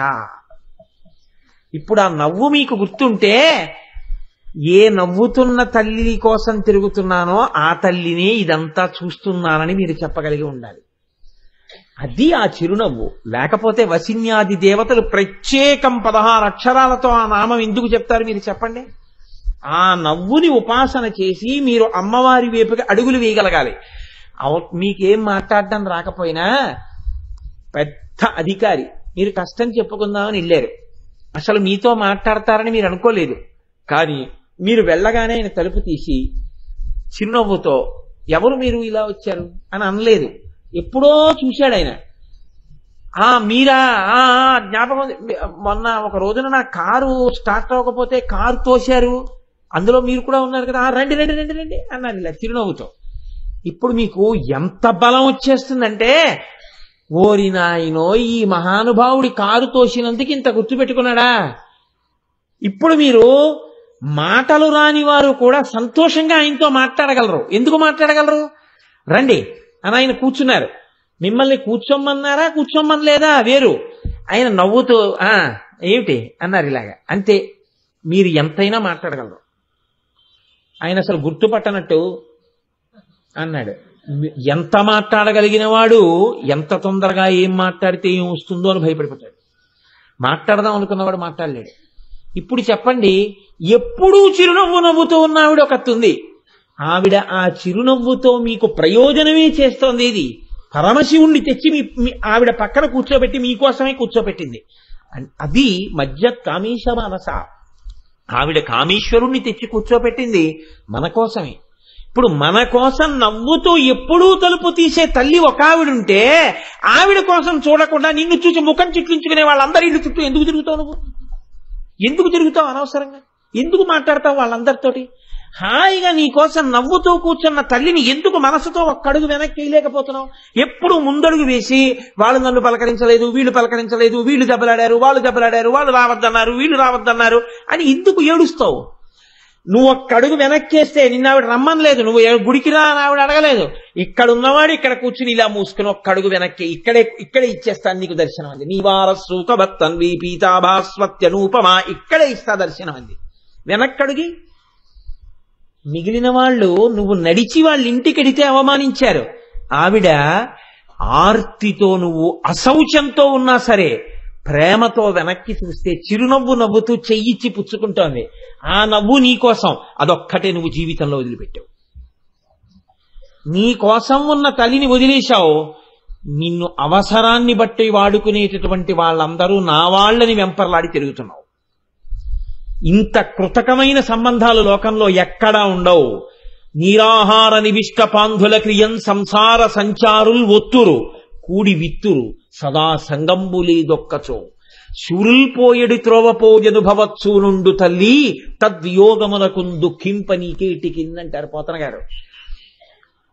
అందరూ చలివేంద్రం దగ్గర కలుసుకుని నీళ్లు తాగి విడిపోయేవాళ్ళు విడిపోయినట్టుగా విడిపోయేవాళ్లే లోకంలో. ఎంత ప్రేమో అన్నట్టుగా ఉంటారు. ఆ సమయం వచ్చేస్తే నిర్దాక్షిణ్యంగా వెళ్ళిపోతారంటే, వెళ్ళిపోతే వీడు ఆ స్మృతులతో ఉండిపోతాడు. అలా అందరూ వెళ్ళిపోతున్న వాళ్లే, ఎవరూ ఉండిపోతున్న వాళ్ళు కారు. ఈ వెళ్ళిపోయే వాళ్ళని పట్టుకుని నువ్వెక్కడికి వెడతావు? నువ్వు వెళ్ళడానికి ఏం లేదు. ఆ తల్లి చిరునవ్వు నీకోసం ఉంది. దాన్ని నీ జీవితంలో పట్టుకోగలిగితే ఇక నువ్వు మళ్ళీ ఎవ్వరి కోసం వెంపర్లాడక్కర్లేని స్థితి నీకు ఇచ్చేస్తావు. ఆ ఒక్క చిరునవ్వు నీకోసమే ఉంది. ఆ చిరునవ్వు నీ సమస్త కష్టములకు ఓదార్పు. అది వదిలిపెట్టి ఎందుకు తిరుగుతున్నావు నువ్వు? ఈ ప్రశ్న వెయ్యకుండా వసిన్యాది దేవతలు మన జీవితం ఎక్కడ పొరపాటు పడుతోందో చెప్పడం మందస్మిత ప్రభాపూర మధ్య కామేశ మానస. ఇప్పుడు చూడండి, ఇది తెలుసుకున్న నాడు పూజలో ధ్యానము అంతర్భాగమై ఉంటుంది. ధ్యానము చెయ్యకుండా మీరుండగలరా? మిమ్మల్ని ప్రేమతో పలకరించిన వాళ్ళు మీ స్మృతిలోకి రాకుండా ఉండగలుగుతారా? ఎంత ప్రేమ మహానుభావుడికి, ఎంత ఔదార్యం, ఎంత వాత్సల్యం అన్ననాడు గుర్తొస్తున్నాడే. అమ్మ చిరునవ్వు నీకు జ్ఞాపకం వచ్చినాడు, ఆ చిరునవ్వుల వెలుగులు నీకు జ్ఞాపకం వచ్చిన నాడు నువ్వు అమ్మవారిని స్మరించకుండా ఎలా బతుకు గడపగలవు? అంటే స్మరించడం అనేటప్పటికీ మనసు, అసలు ఆ మనసు ఏది కారణం బంధమోక్షయోహో, దాన్ని మోక్షం వైపుకి తీసుకెళ్లగలిగిన శక్తి కలిగిన అనుబంధం అమ్మవారిది. పతనం వైపుకి తీసుకెళ్లగలిగినటువంటి అనుబంధాలు మిగిలినవి. కాబట్టి ఆ చిరునవ్వుని చూడడం నేర్చుకో జీవితంలో ఒక్కసారి. అందులో ఉన్న కాంతి అది. మిగిలిన వాటి యందు ఆ కాంతి ఉందని అనుకోవద్దు. ఆ కాంతులు కొంతకాలమే ఉంటాయి, ఆ తర్వాత ఆ కాంతులు ఉండవు.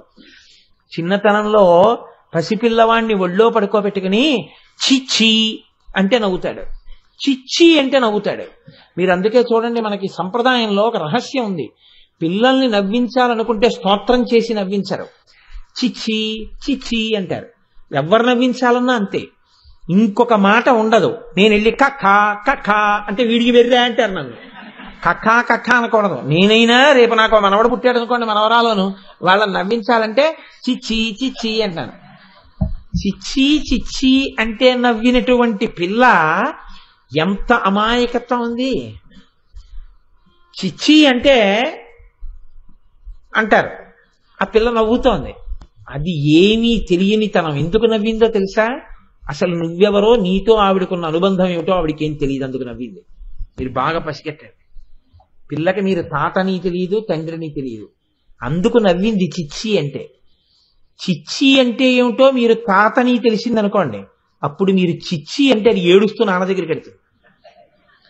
మీ కడుపున పుట్టినవాడే ఎందుకు నాన్నగారండి పిల్లలతో మీకు అలాగా అంటే అయిపోయిందంటే మీ బస్. తెలియనితనంలోనే, ఆ అమాయకత్వంలో ఇంత గొప్పతనం ఉంది. అనుబంధాలు ఏర్పడిన నాడు అసలు నిజానికి ఈ అమాయకత్వాలు లేవు, ఈ అమృతత్వము లేదు. అనుబంధములనేటటువంటివి విషతుల్యములే. ఒక్కటే ఒక్కటుంది లోకంలో అమృతముతో కూడినటువంటి అనుబంధం.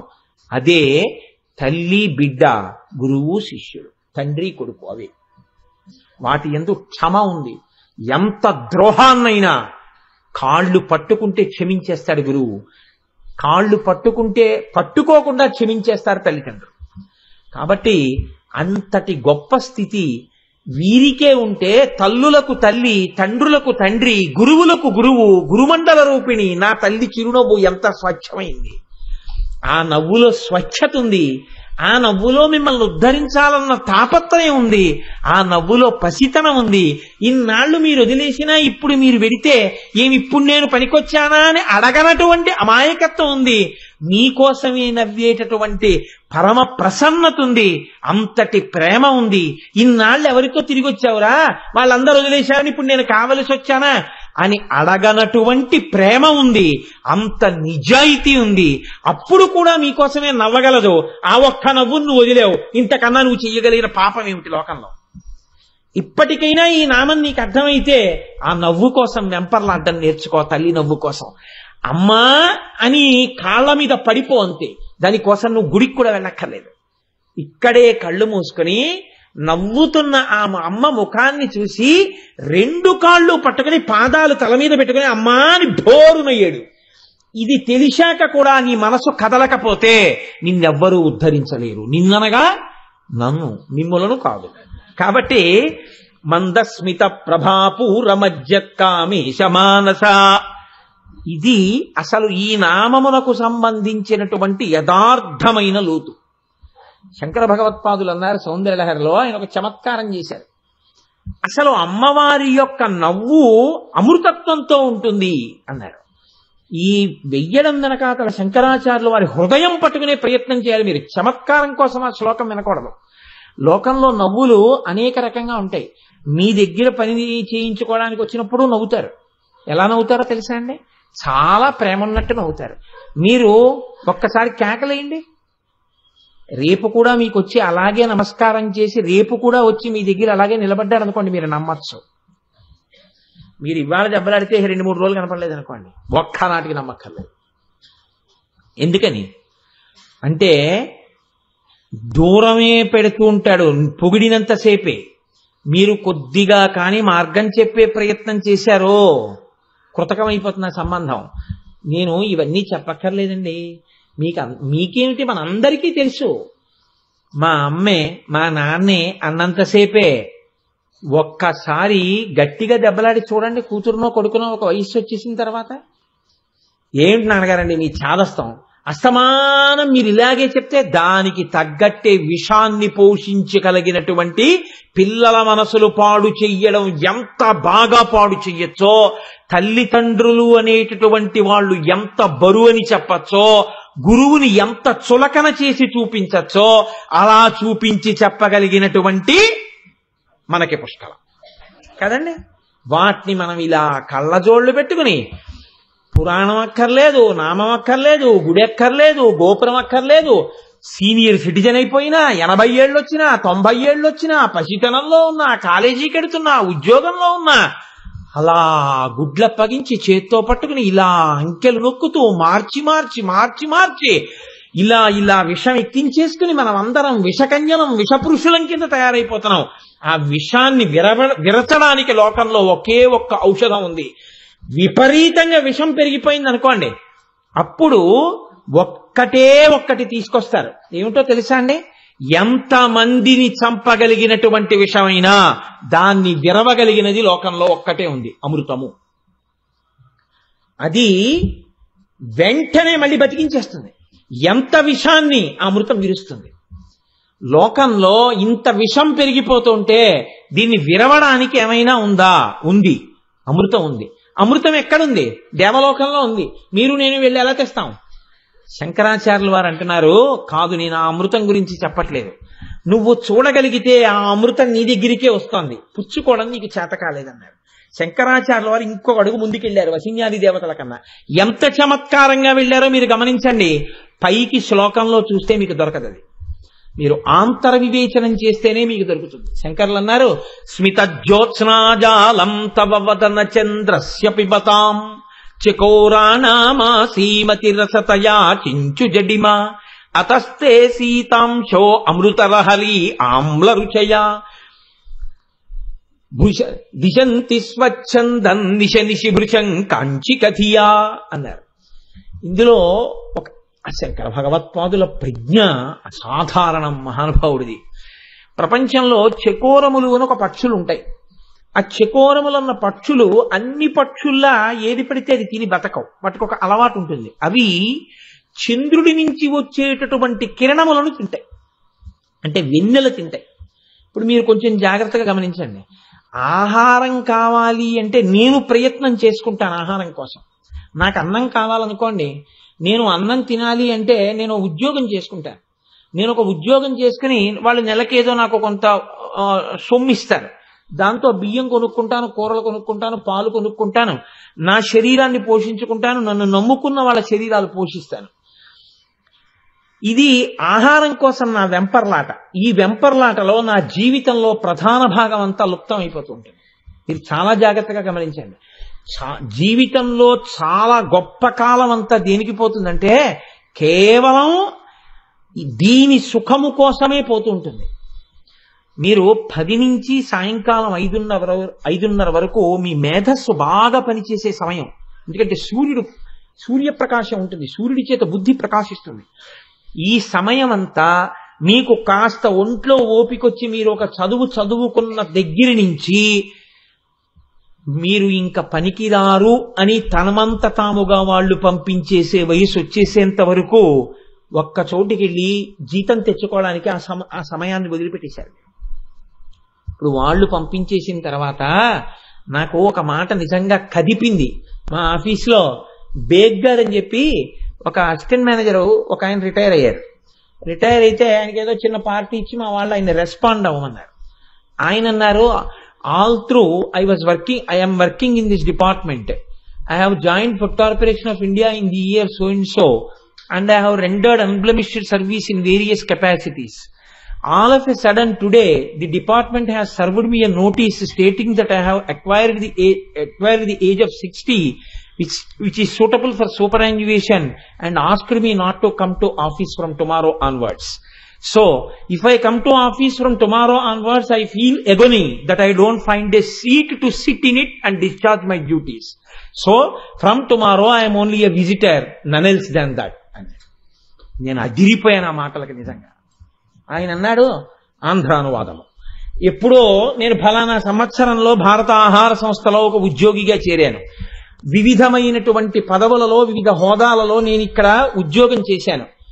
ప్రతిరోజు ఇక్కడికి వచ్చి పని చేయడం, 10 మందితో కలిసి ఉండడం నా జీవితంలో ఒక అలవాటుగా మారిపోయింది. అకస్మాత్తుగా ఇవాళ భారత ఆహార సంస్థ యొక్క యాజమాన్యం నాకు ఒక కాగితం ఇచ్చింది. నీకు 60 సంవత్సరాలు వచ్చాయి కాబట్టి నీ యొక్క ఆ సేవలు మా సంస్థకు అవసరం లేదు, నీవు పదవీ విరమణ చేయబడినట్టుగా ప్రకటింపబడింది, రేపటి నుంచి నువ్వు ఇక్కడికి రావక్కర్లేదని చెప్పారు. ఒకవేళ నేను అలవాటు కొద్దీ వచ్చినా నేను చూడ్డానికి నాకు కాగితాలు ఇవ్వరు, నేను చెయ్యవలసిన పని లేదు. నన్ను ఇక్కడికి వచ్చిన ఒక సందర్శకుడిగా ఒక కుర్చీలో కూర్చోబెడతారు. ఇది నా గుండెని బరువెక్కించింది. అయినా నేను అంగీకరించి తీరవలసిన సత్యం. నేను బరువు గుండెతో ఈ సత్యాన్ని అంగీకరించి నా పదవీ విరమణ చేస్తున్నాను. నాకింత సహకరించిన అధికారులకు నా కృతజ్ఞతలు. ఇది ఆంధ్రానువాదం. అంటే కాలగతిలో ఏమైపోయిందండి, అయిపోయింది టైం అంతా. నేను ఉలిక్కి పడ్డానండి ఆ లెక్చర్ విన్నప్పుడు. ఏమిటి మిగిలింది? జీపీఎఫ్ మిగిలింది, గ్రాట్యుటీ మిగిలింది, ఏదో కొంత పెన్షన్ మిగిలింది, దానికోసం చూస్తున్న వాళ్ళు మిగిలారు. నీకేం మిగిలింది? జర్జరీభూతమైన శరీరం మిగిలింది. ఈశ్వరోపాసన విషయంలో ఏమయ్యావు? అంటే ఎంత ఉలిక్కిపడి కనీసం ఉన్న సమయాన్నైనా జాగ్రత్త పెట్టుకోవాలో చూడండి. శంకర భగవత్పాదుల ప్రజ్ఞ ఎక్కడుందంటే ఆహారం కోసం తిరగడంలో నీవు నీ ప్రధానమైన దాన్ని వదిలిపెట్టేసుకుంటున్నావు అసలు మనుష్య జన్మలో. కానీ ఆహారము కోసము తిరగనవసరం లేకుండా కూర్చున్న చోటకు ఆహారం వస్తే తిని బతకగలిగిన స్వేచ్ఛాజీవులు అన్నీ కావు, ఒక్క పక్షియే చికోరము. ఎందుకని? అది ఎక్కడికి వెళ్ళదు, ఎక్కడుందో అక్కడే ఉంటుంది. ఎందుకని? చంద్రకిరణాలు అంతటా పడతాయి, పడినప్పుడు ఆ వెన్నెలు తింటుంది, అది వెన్నెలు తిని బతుకుతుంది. వెన్నెల తిని బతికేటటువంటి చికోరం ఎందుకు వెన్నెల తింటోందో తెలుసా అని అడిగారు శంకరాచార్యులు వారు. ఇప్పుడు మనం ఏమనాలి? దాని అదృష్టం అందుకు తింటోందండి, మా బతుకు ఇచ్చా, మేము ఎక్కడెక్కడికో తిరిగితే కానీ మాకు అన్నం దొరకదు, దానికో తిరగకుండా అన్నం దొరుకుతోంది కాబట్టి అది అదృష్టవంతురాలు అనాలి. శంకరాచార్యులు వారు అన్నారు కాదన్నారు. కాదు, పొరపాటు పడ్డావు. మరి ఏం జరిగింది? స్మిత జ్యోత్స్నాజాలం తవ వదన చంద్రస్య పిబతాం చకోరాణామాసీత్ అతిరసతయా చించు జడిమా. అమ్మా, ఒకానొకప్పుడు ఈ చకోర పక్షులు ఒక పొరపాటు చేశాయి. ఏం పొరపాటు చేశాయి? రోజు చంద్రుడు వచ్చేటప్పటికి వాడికి కంచం దొరికినట్టు. కంచాలు ఎట్టేశారంటే పరిగెత్తుకు వచ్చేస్తుండే వాళ్ళని చిన్నతనంలో. ఇప్పటికీ పరిగెత్తుకు వచ్చేస్తున్నాం అనుకోండి, అబద్ధం ఎందుకు. అందుకని మనకి కంచం చూడగానే అన్నానికి వెళ్ళిపోయినట్టే వాటికి చంద్రబింబాన్ని చూసేటప్పటికి కంచాలు ఎట్టేసినట్టు. అందుకని అవి రోజు చంద్రబింబాన్ని చూసి ఆ వెన్నెల తాగడం అలవాటు. ఒకానొక నాడు నీ ముఖం కనపడింది. నీ ముఖం ఎలా ఉంటుంది? పూర్ణ చంద్రబింబంలా ఉంటుంది. అవి అనుకున్నాయి ఇది కూడా చంద్రబింబమే, ఇందులోంచి వస్తున్నటువంటి జ్యోత్సన కాంతి కూడా వెన్నెలే, ఇది మనం తినేదే అనుకుని నీ ముఖంలోంచి వస్తున్న కాంతిని అవి తాగేశాయి. తాగేస్తే ఏమైంది? అసలు అంతకు ముందు అవి అంతలా చంద్రుడి యొక్క వెన్నెల తినేవి కావు. నీ ముఖంలోంచి వచ్చేది చంద్రుడితో పోలికైతే పెట్టారు కానీ నీ ముఖంలోంచి వెన్నెల కిరణాలు పడవు, అమృతపు కిరణాలు పడుతుంటాయి. అమృతపు మూర్తివి నువ్వు, ఆ కిరణాలు పడుతున్నాయి. ఇవేం చేసాయి? అమృతం తాగేసాయి తెలియక. చంద్రుడు అనుకుని నీ ముఖం వంక చూసాయి, చంద్రకిరణాలు అనుకుని వెన్నెల తాగేసాయి. తీరా తాగేసేట తాగుతున్నప్పుడు ఏమైంది? అబ్బా ఇవాళ చాలా రుచిగా ఉంది, చాలా రుచిగా ఉంది, చాలా ఎక్కువ తాగేసాయి. చాలా ఎక్కువ తాగేసిన తర్వాత వాటికి ఏం తెలిసింది? ఒరే, మన నాలుకలకు రుచి తెలియట్లేదురా, మనం ఏదో చాలా గొప్ప తాగేసాం అనుకున్నాయి. పొద్దున్నే లేచి పటికీ బెల్లం పరపర పరపర పరపర నవిలి మింగేశాడు ఒక ఆయన, టేబుల్ మీద కనపడింది కదా అని. భార్య కాఫీ పట్టుకొచ్చి, ఇప్పుడు ఆయనకి తెలుస్తుందా కాఫీ రుచి? తెలియదు. కాబట్టి ఇప్పుడు ఓ గుటకేసి అన్నాడు, ఏమిటే పందారీ లేదు అన్నాడు. నేను కాదు పంచదార ఇకపోయింది, మీరు పడికి బెల్లం తినేశారు. ఇప్పుడు ఆయన ఏం చేయాలి? కాఫీ రుచి తెలియాలంటే అవసరం లేకపోయినా వంటింట్లోకి వెళ్ళి ఓ ఉప్పు కనుక తీసుకుని నోట్లో వేసుకుని చప్పరించాలి. అప్పుడు కానీ కాఫీ రుచి తెలియదు. ఎందుకని? ఆ తినేసినటువంటి పటికి బెల్లపు తీపి విరిగితే తప్ప కాఫీ రుచి తెలియదు. అలా చంద్రబింబం అనుకుని పొరపాటున నీ ముఖంలోంచి వస్తున్న అమృతాన్ని అవి తాగేసాయి. నోరంతా తీపైపోయింది. అసలు వాటి నోరు అవి పొందాలంటే ఇప్పుడు ఈ తీపి వదలాలంటే పుల్లగంజి తాగాలి. ఎక్కడైనా పుల్లగంజి తాగితే నోటికి ఆ పులుపు తగిలి ఆ తీపి విరిగిపోతుంది. పుల్లగంజి ఎక్కడ దొరుకుతుందని చూసేయి. అప్పటి నుంచి ఇప్పటి వరకు వాటికి పుల్లగంజి చంద్రకిరణాలే. చంద్రుడి వెన్నెల చకోర పక్షుల పాలిట పుల్లగంజి ఎప్పుడు? అమ్మవారి ముఖకాంతులను తాగగలిగితే. అమ్మవారి ముఖమనేటటువంటి చంద్రుడిలోంచి వచ్చినటువంటి అమృతాన్ని తాగిన వాడికి బాహ్యంలో ఉన్న చంద్రుడి నుంచి వచ్చేటటువంటి వెన్నెల పుల్లగంజి వంటిది. ఇప్పుడు చెప్పండి, ఎంత విషం లోపల నిండిపోయినా, లోకంలో నిండిపోయినా ఇది విరిగేటటువంటి అమృతం ఎక్కడుంది? అమ్మవారి ముఖంలో ఉంది, అమ్మవారి చిరునవ్వులో ఉంది, ఆ జ్యోత్స్నలో ఉంది, ఆ చింద్రికలో ఉంది, ఆ కిరణాల్లో ఉంది. అది నువ్వు ఇక్కడ చూస్తే నువ్వు అమృతత్వమును పొందుతావు. ఇక మళ్లీ పుట్టవలసిన అవసరం లేనటువంటి పునరావృత్తి రహిత శాశ్వత శివ సాయుధ్య స్థితిని నువ్వు పొందగలవు. ఇది చెప్పడానికి స్మితజ్యోత్స్నాజాలం తవ వదన చంద్రస్య పిబతాం చకోరాణామాసీత్మతిరసతయా చించు జడిమా అతస్తే సీతాంశో అమృతలహరి ఆమ్లరుచయా పిబంతి స్వచ్ఛందం నిశ నిశి భృశం కాంచికదియా. అప్పటి నుంచి అమ్మ చకోర పక్షులు వెళ్లి చంద్రుడిలోంచి వస్తున్నటువంటి కిరణములనేటటువంటి పుల్లగంజి తాగాయమ్మా. అంటే ఒక్కసారి తాగినందుకే వాటి నోళ్లంత తీపైపోతే నువ్వు కూడా ఒక్కసారి తాగి చూస్తే ఇంకా జీవితంలో మళ్ళీ అవి ఇవి తినవలసిన అవసరం నీకుండదు. అంటే నువ్వు కూడా అమృతత్వాన్ని మోక్షాన్ని పొందుతావు. ఆ అమ్మ ముఖం వంక చూడ్డానికి ప్రయత్నించు తప్ప ఎందుకు పనికిమాలినవన్నీ చూడ్డం నేర్చుకుంటావు? ఒక్కడుగు వెనక్కిది ధ్యానం చేసి ఆ అమ్మ ముఖాన్ని, ఆవిడ చిరునవ్వుని ఒక్కసారి చూడు, తరించిపోతావు. ఇది చెప్పడం శంకరాచార్యుల వారి యొక్క ప్రయోజనం. ఇప్పుడు మీరు గమ్మత్తు ఎక్కడుందంటే, ప్రత్యేకించి మందస్మితం చెప్పిన రోజున మూకశంకరుల యొక్క శ్లోకాలు ఒక్క 2-3 నేను చెప్పకపోతే అంతకన్నా ద్రోహం ప్రపంచంలో ఇంకోటి ఉండదు. మూకశంకరులు 100 శ్లోకాలు చెప్పారండి అమ్మవారి యొక్క మందస్మితాన్ని చూసి పొంగిపోయి.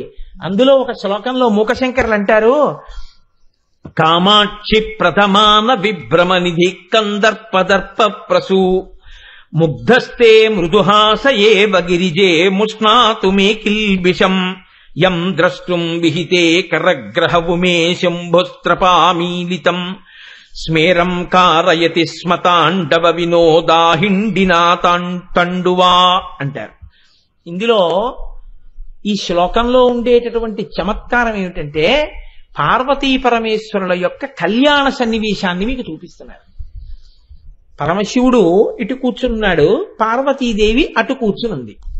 ఎంతవరకు కూర్చుంటారు అలాగా అంటే, కన్యాదాత వరుడి యొక్క కాళ్ళు కడిగి కన్యాదానం చేశాను అనేంత వరకు వరుడు వచ్చి వధువు పక్కన కూర్చోడానికి అనర్హుడు. అలా పక్కన కూర్చోకూడదు.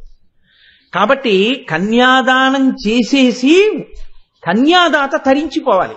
ఆయన తరించిపోయిన తర్వాత ఈ పిల్ల పక్కకే ఆ పిల్లవాడు వచ్చి కూర్చుంటాడు. ఇప్పుడు ఎదురెదురుగుండా కూర్చుని ఉన్నారు పార్వతీ పరమేశ్వరులు, మధ్యలో తెరబట్టారు. హిమవంతుడు కాళ్ళు కడిగేశాడు పరమశివుడివి, కన్యాదానం చేసేశాడు పార్వతీదేవి, అయిపోయింది. శంకరుడి తాపత్రయం ఏమిటి? పార్వతీదేవిని కళ్యాణం చేసేసుకోవడం కాదు, ఒక్కసారి నన్ను చూస్తే నవ్వుతుందే చిరునవ్వు, ఆ నవ్వు చూడాలి, ఇది తాపత్రయం. అందుకని వచ్చి పక్కన కూర్చుని ఇలా చూస్తున్నాడు, ఒక్కసారి నవ్వుతుందేమో అని. ఎదురుగుండా కూర్చున్నప్పుడు చూద్దామంటే తెరడ్డు, పక్కన వచ్చినప్పుడు చూద్దామంటే ఇలా చూస్తే బాగుండదు. సభలో బ్రహ్మాదుల దగ్గర నుంచి అందరూ ఉన్నారు, అందులో పార్వతీ కళ్యాణం పర్వతాల దగ్గర నుంచి, సముద్రాల దగ్గర నుంచి, నదుల దగ్గర నుంచి, మీరు శివమహాపురాణంలో విన్నారు కదా, బాగుండదు. కాబట్టి ఇప్పుడు ఇంత పరమశివుడికి ఏం కావలసి వచ్చింది? దొంగచూపు అవసరమైంది కదండి. నేను ఉన్న మాట చెప్పేయాలంటే దొంగ చూపే అవసరమే.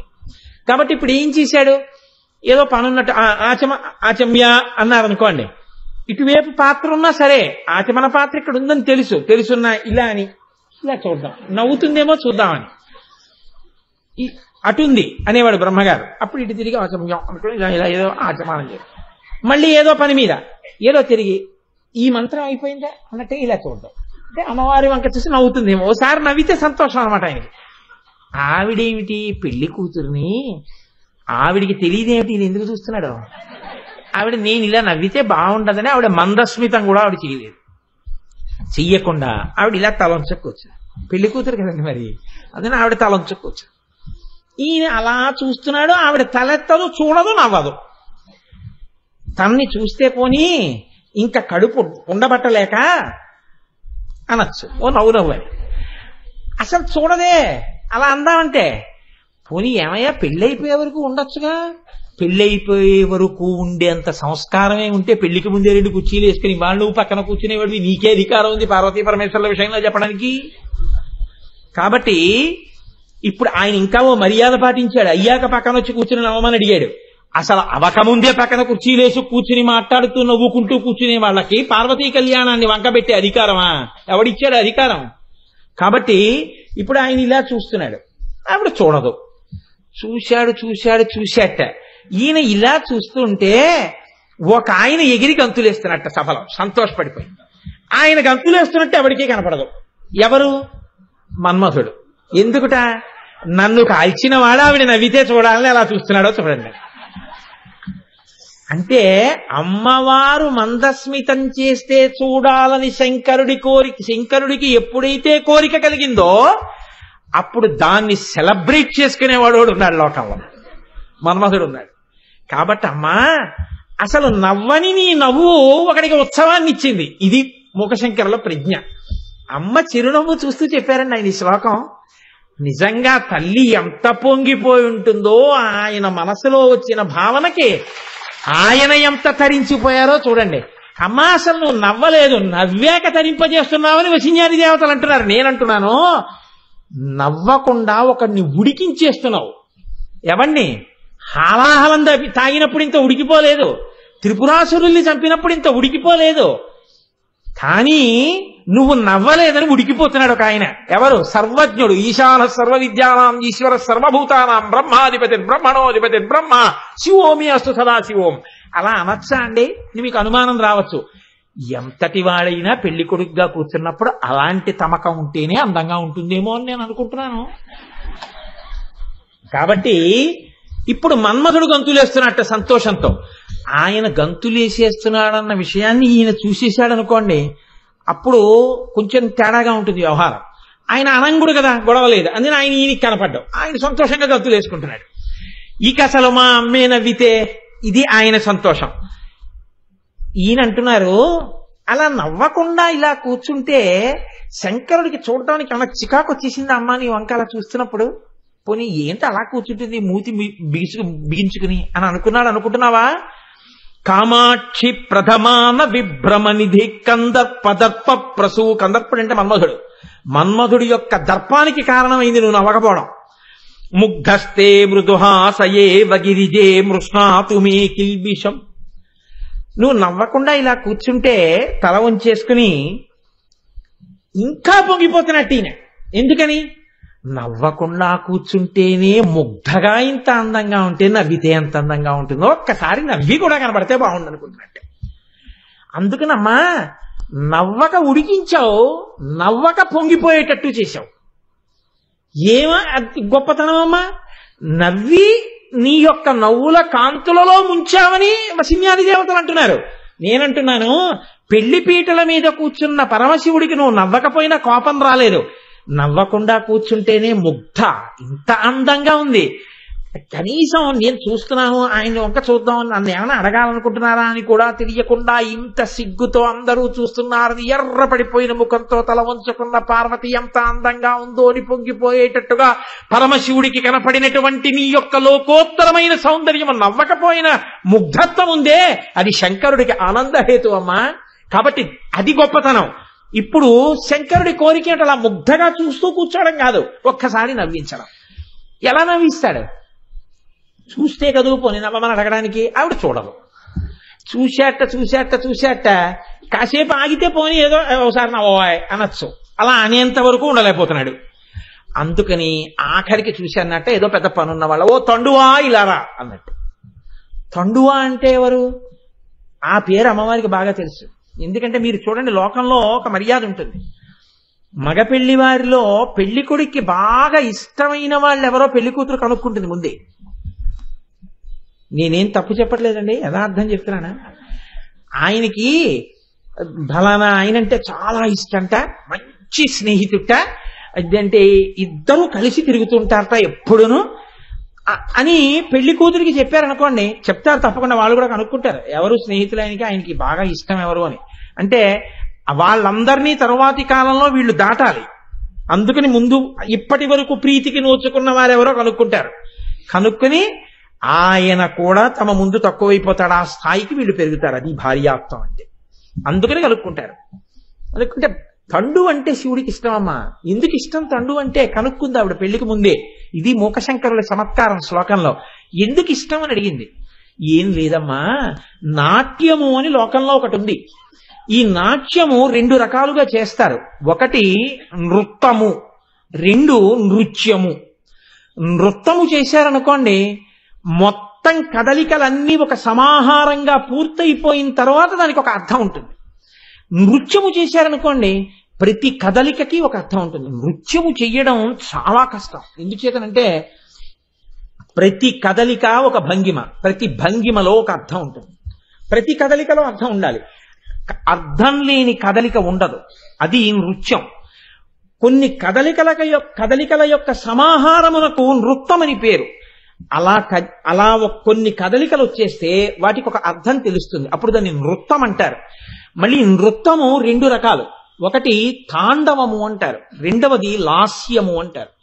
ఆడవాళ్లు చేస్తే లాస్యం, మగవాళ్లు చేస్తే తాండవం.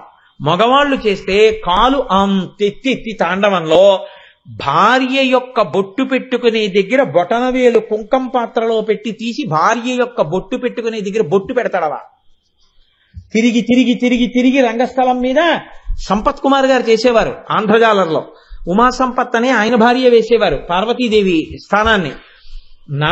పైన తాండవం చేసి చేసి చేసి చేసి అందరూ అలా ఉద్విగ్నమై చూస్తుంటే కాలి బొటనవేలు ఠాంగ్ అని కుంకం పాత్రలో ముంచి గభాలన కాలు పైకెత్తి భార్య ఎక్కడ బొట్టు పెట్టుకుంటుందో అక్కడికి వెళ్ళి ఇలా పెట్టి ఆగిపోతుంది కాలు. ఆ కాలిలా దింపేటప్పటికి బొట్టు వస్తుంది. అలాగ చెయ్యగలిగితే తాండవం. తాండవం పురుషులు చేస్తారు, లాస్యం స్త్రీలు చేస్తారు. ఆవిడ తాండవం చేస్తోంది అనకూడదు, ఆయన లాస్యం చేస్తున్నాడు అనకూడదు. ఆడది లాస్యం చేస్తుంది. అందుకే పార్వతీదేవి లాస్యం చేస్తుంది, పరమశివుడు తాండవం చేస్తాడు. పరమశివుడు చేసే తాండవాన్ని లేదా పురుషులు చేసే తాండవాన్ని ఎవరు కనిపెట్టారు?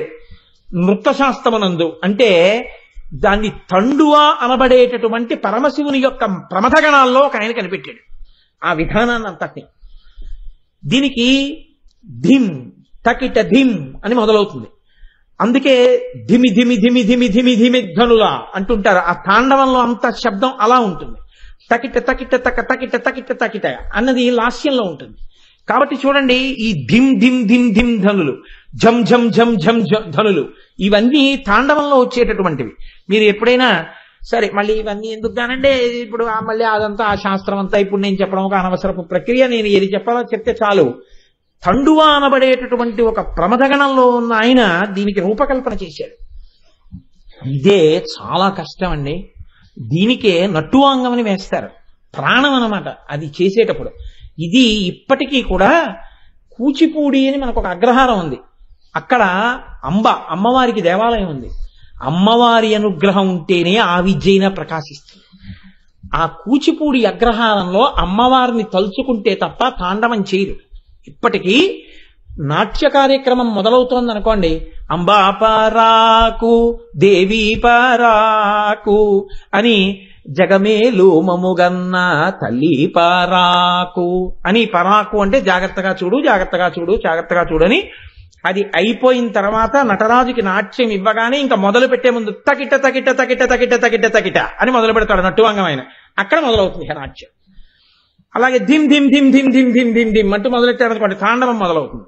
దాన్ని బట్టి ఓహో నృత్తము జరుగుతోందా, నృత్యము జరుగుతోందా, తాండవం జరుగుతోందా, లాస్యం జరుగుతోందా మీరు తెలుసుకుంటారన్నమాట కీర్తనకి. ఇందులో ఈ తాండవాన్ని రూపకల్పన చేసినటువంటి మహానుభావుడు తండువ. తాండవం శివుడు చేస్తాడు కాబట్టి ఆ తండువ అంటే శివుడికి ఇష్టమని ఆవిడికి తెలుసు. ఇప్పుడు తండువా అన్నాడు అనుకోండి శివుడు, అబ్బో ఈయనకి ఇష్టమైన వాడిని పిలుస్తున్నాడు, ఈయన గాని తెచ్చి తాండవం చేస్తాడా ఏమిటి ఇప్పుడు పెళ్లిపేట్ల మీద అని అమ్మవారు తలెత్తుతుంది తప్పకుండా.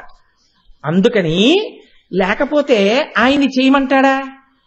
ఈయన చేసే తాండవమే లోకంలో ఇంత గొప్పదైతే శివతాండవమని, ఈ శివతాండవాన్ని రూపకల్పన చేసిన తండువ ఎంత గొప్పవాడు. ఇప్పుడు పిలిచిన తర్వాత పెళ్లి మంటపంలో ఊరుకుంటాడేంటే, ఆయన ఏమైనా ధిమ్ తకిట ధిమ్ అని మొదలు పెడతాడా? ఏం చేస్తాడు చూడాలనుకుంది అమ్మవారు. అందుకని గబుక్కుని ఇలా తలపైకెట్టేటప్పటికీ పరమశివుడు అన్నాడు అనేటప్పటికీ అంత తాండవాన్ని రూపకల్పన చేసిన వాడు చాలా బాగా ఆడడం మానేసి, నృత్యం చేయడం మానేసి పిచ్చి గంతులు వేసాడు. వేస్తే ఆ పిచ్చి గంతులు చూసేటప్పటికి ఇంత పెళ్లి కూతురు నవ్విందిట. నవ్వేటప్పటికి శివుడు పొంగిపోయాడు. అమ్మా నీ మందస్మితం చూడ్డానికి శంకరుడు అంతటి వాడు పెళ్లి పీటల మీద ఇంత అల్లరి చేయవలసి వచ్చింది. అంత గొప్ప మందస్మితం అమ్మా నీ మందస్మితం అంటే, ఇది విని పొంగిపోయిన వాళ్ళందరూ ఎవరున్నారో వాళ్ళని నీ మందస్మితము కటాక్షించుగాక రక్షించుగాక అంటున్నారు మూకశంకరులు. ఎలా రక్షించాలి? ఇప్పటి వరకు ఎప్పుడు ఏదో బాధలో చీకట్లో ఉన్న మేము ఈ సంఘటన వింటున్నప్పుడు ఆనందంతో సంతోషం విని ఒక్కసారి నవ్వేసేటప్పటికీ మేమందరం కూడా తేలిక పడిపోయినట్టు అజ్ఞానపు చీకట్లలోంచి వెలుతురనే జ్ఞానంలోకి తమసోమా జ్యోతిర్గమయాయై మమ్మల్ని పైకెత్తే తల్లి ఈ మందస్మితమ మమ్ము కృప చేయుగాక అంటున్నారు మూకశంకరులు. కాబట్టి చూడండి, కామాక్షి ప్రథమాన విభ్రమ నిధి కందర్పదర్ప ప్రసూ ముగ్ధస్తే మృదుహాసయే బగిరిజే ముష్ణాతు మే కిల్బిషం యం ద్రష్టుం విహితే కరగ్రహవు మే శంభుస్త్రపామీలితం స్మేరం కారయతి స్మతాండవ వినోదాహిండినా తండువా అంటారు. వేరొక శ్లోకంలో అంటారు, పీయూషం ఖలు పీయతే సురజనైర్దుగ్ధాంబుధిర్మధ్యతే మాహేశైస్య జటా కలాపనిగళైర్మందాకినీ సహ్యతే సీతాంశుర్పరిభూయతే చ తమసా తస్మాదనే తదృశి కామాక్షి స్మితమంజరీ తవ వచో వైదగ్ధ్యముల్లంఘ్యతే అన్నారు. పీయూషం ఖలు పీయతే సురజనైర్దుగ్ధాంబుధిర్మధ్యతే. అమ్మా మీ చిరునవ్వుతో పోలిక ఏదైనా చెప్పాలి అన్న కోరిక పుట్టింది. అది చూస్తున్నప్పుడు అమృతంతో పోలుద్దాం అనుకున్నాను, కానీ ఏమైందమ్మా అమృతం? ఎంత అమృతంతో పోలిద్దాం అనుకున్నా దాన్ని రాక్షసులు దాగేశారు, దేవతలు దాగేశారు. ఇంకా అందరూ దాగేసిన అమృతంతో నీ చిరునవ్వునేం పోల్చనమ్మా, కుదరదు. కాబట్టి పీయూషం ఖలు పీయతే సురజనైర్దుగ్ధాంబుధిర్మధ్యతే. పాల సముద్రంతో పోలుద్దామా? పాల సముద్రం గొప్పతనం ఏముందమ్మా? దేవతలు రాక్షసులు కలిపి మందర పర్వతాన్ని పెట్టి చిలికేశారు.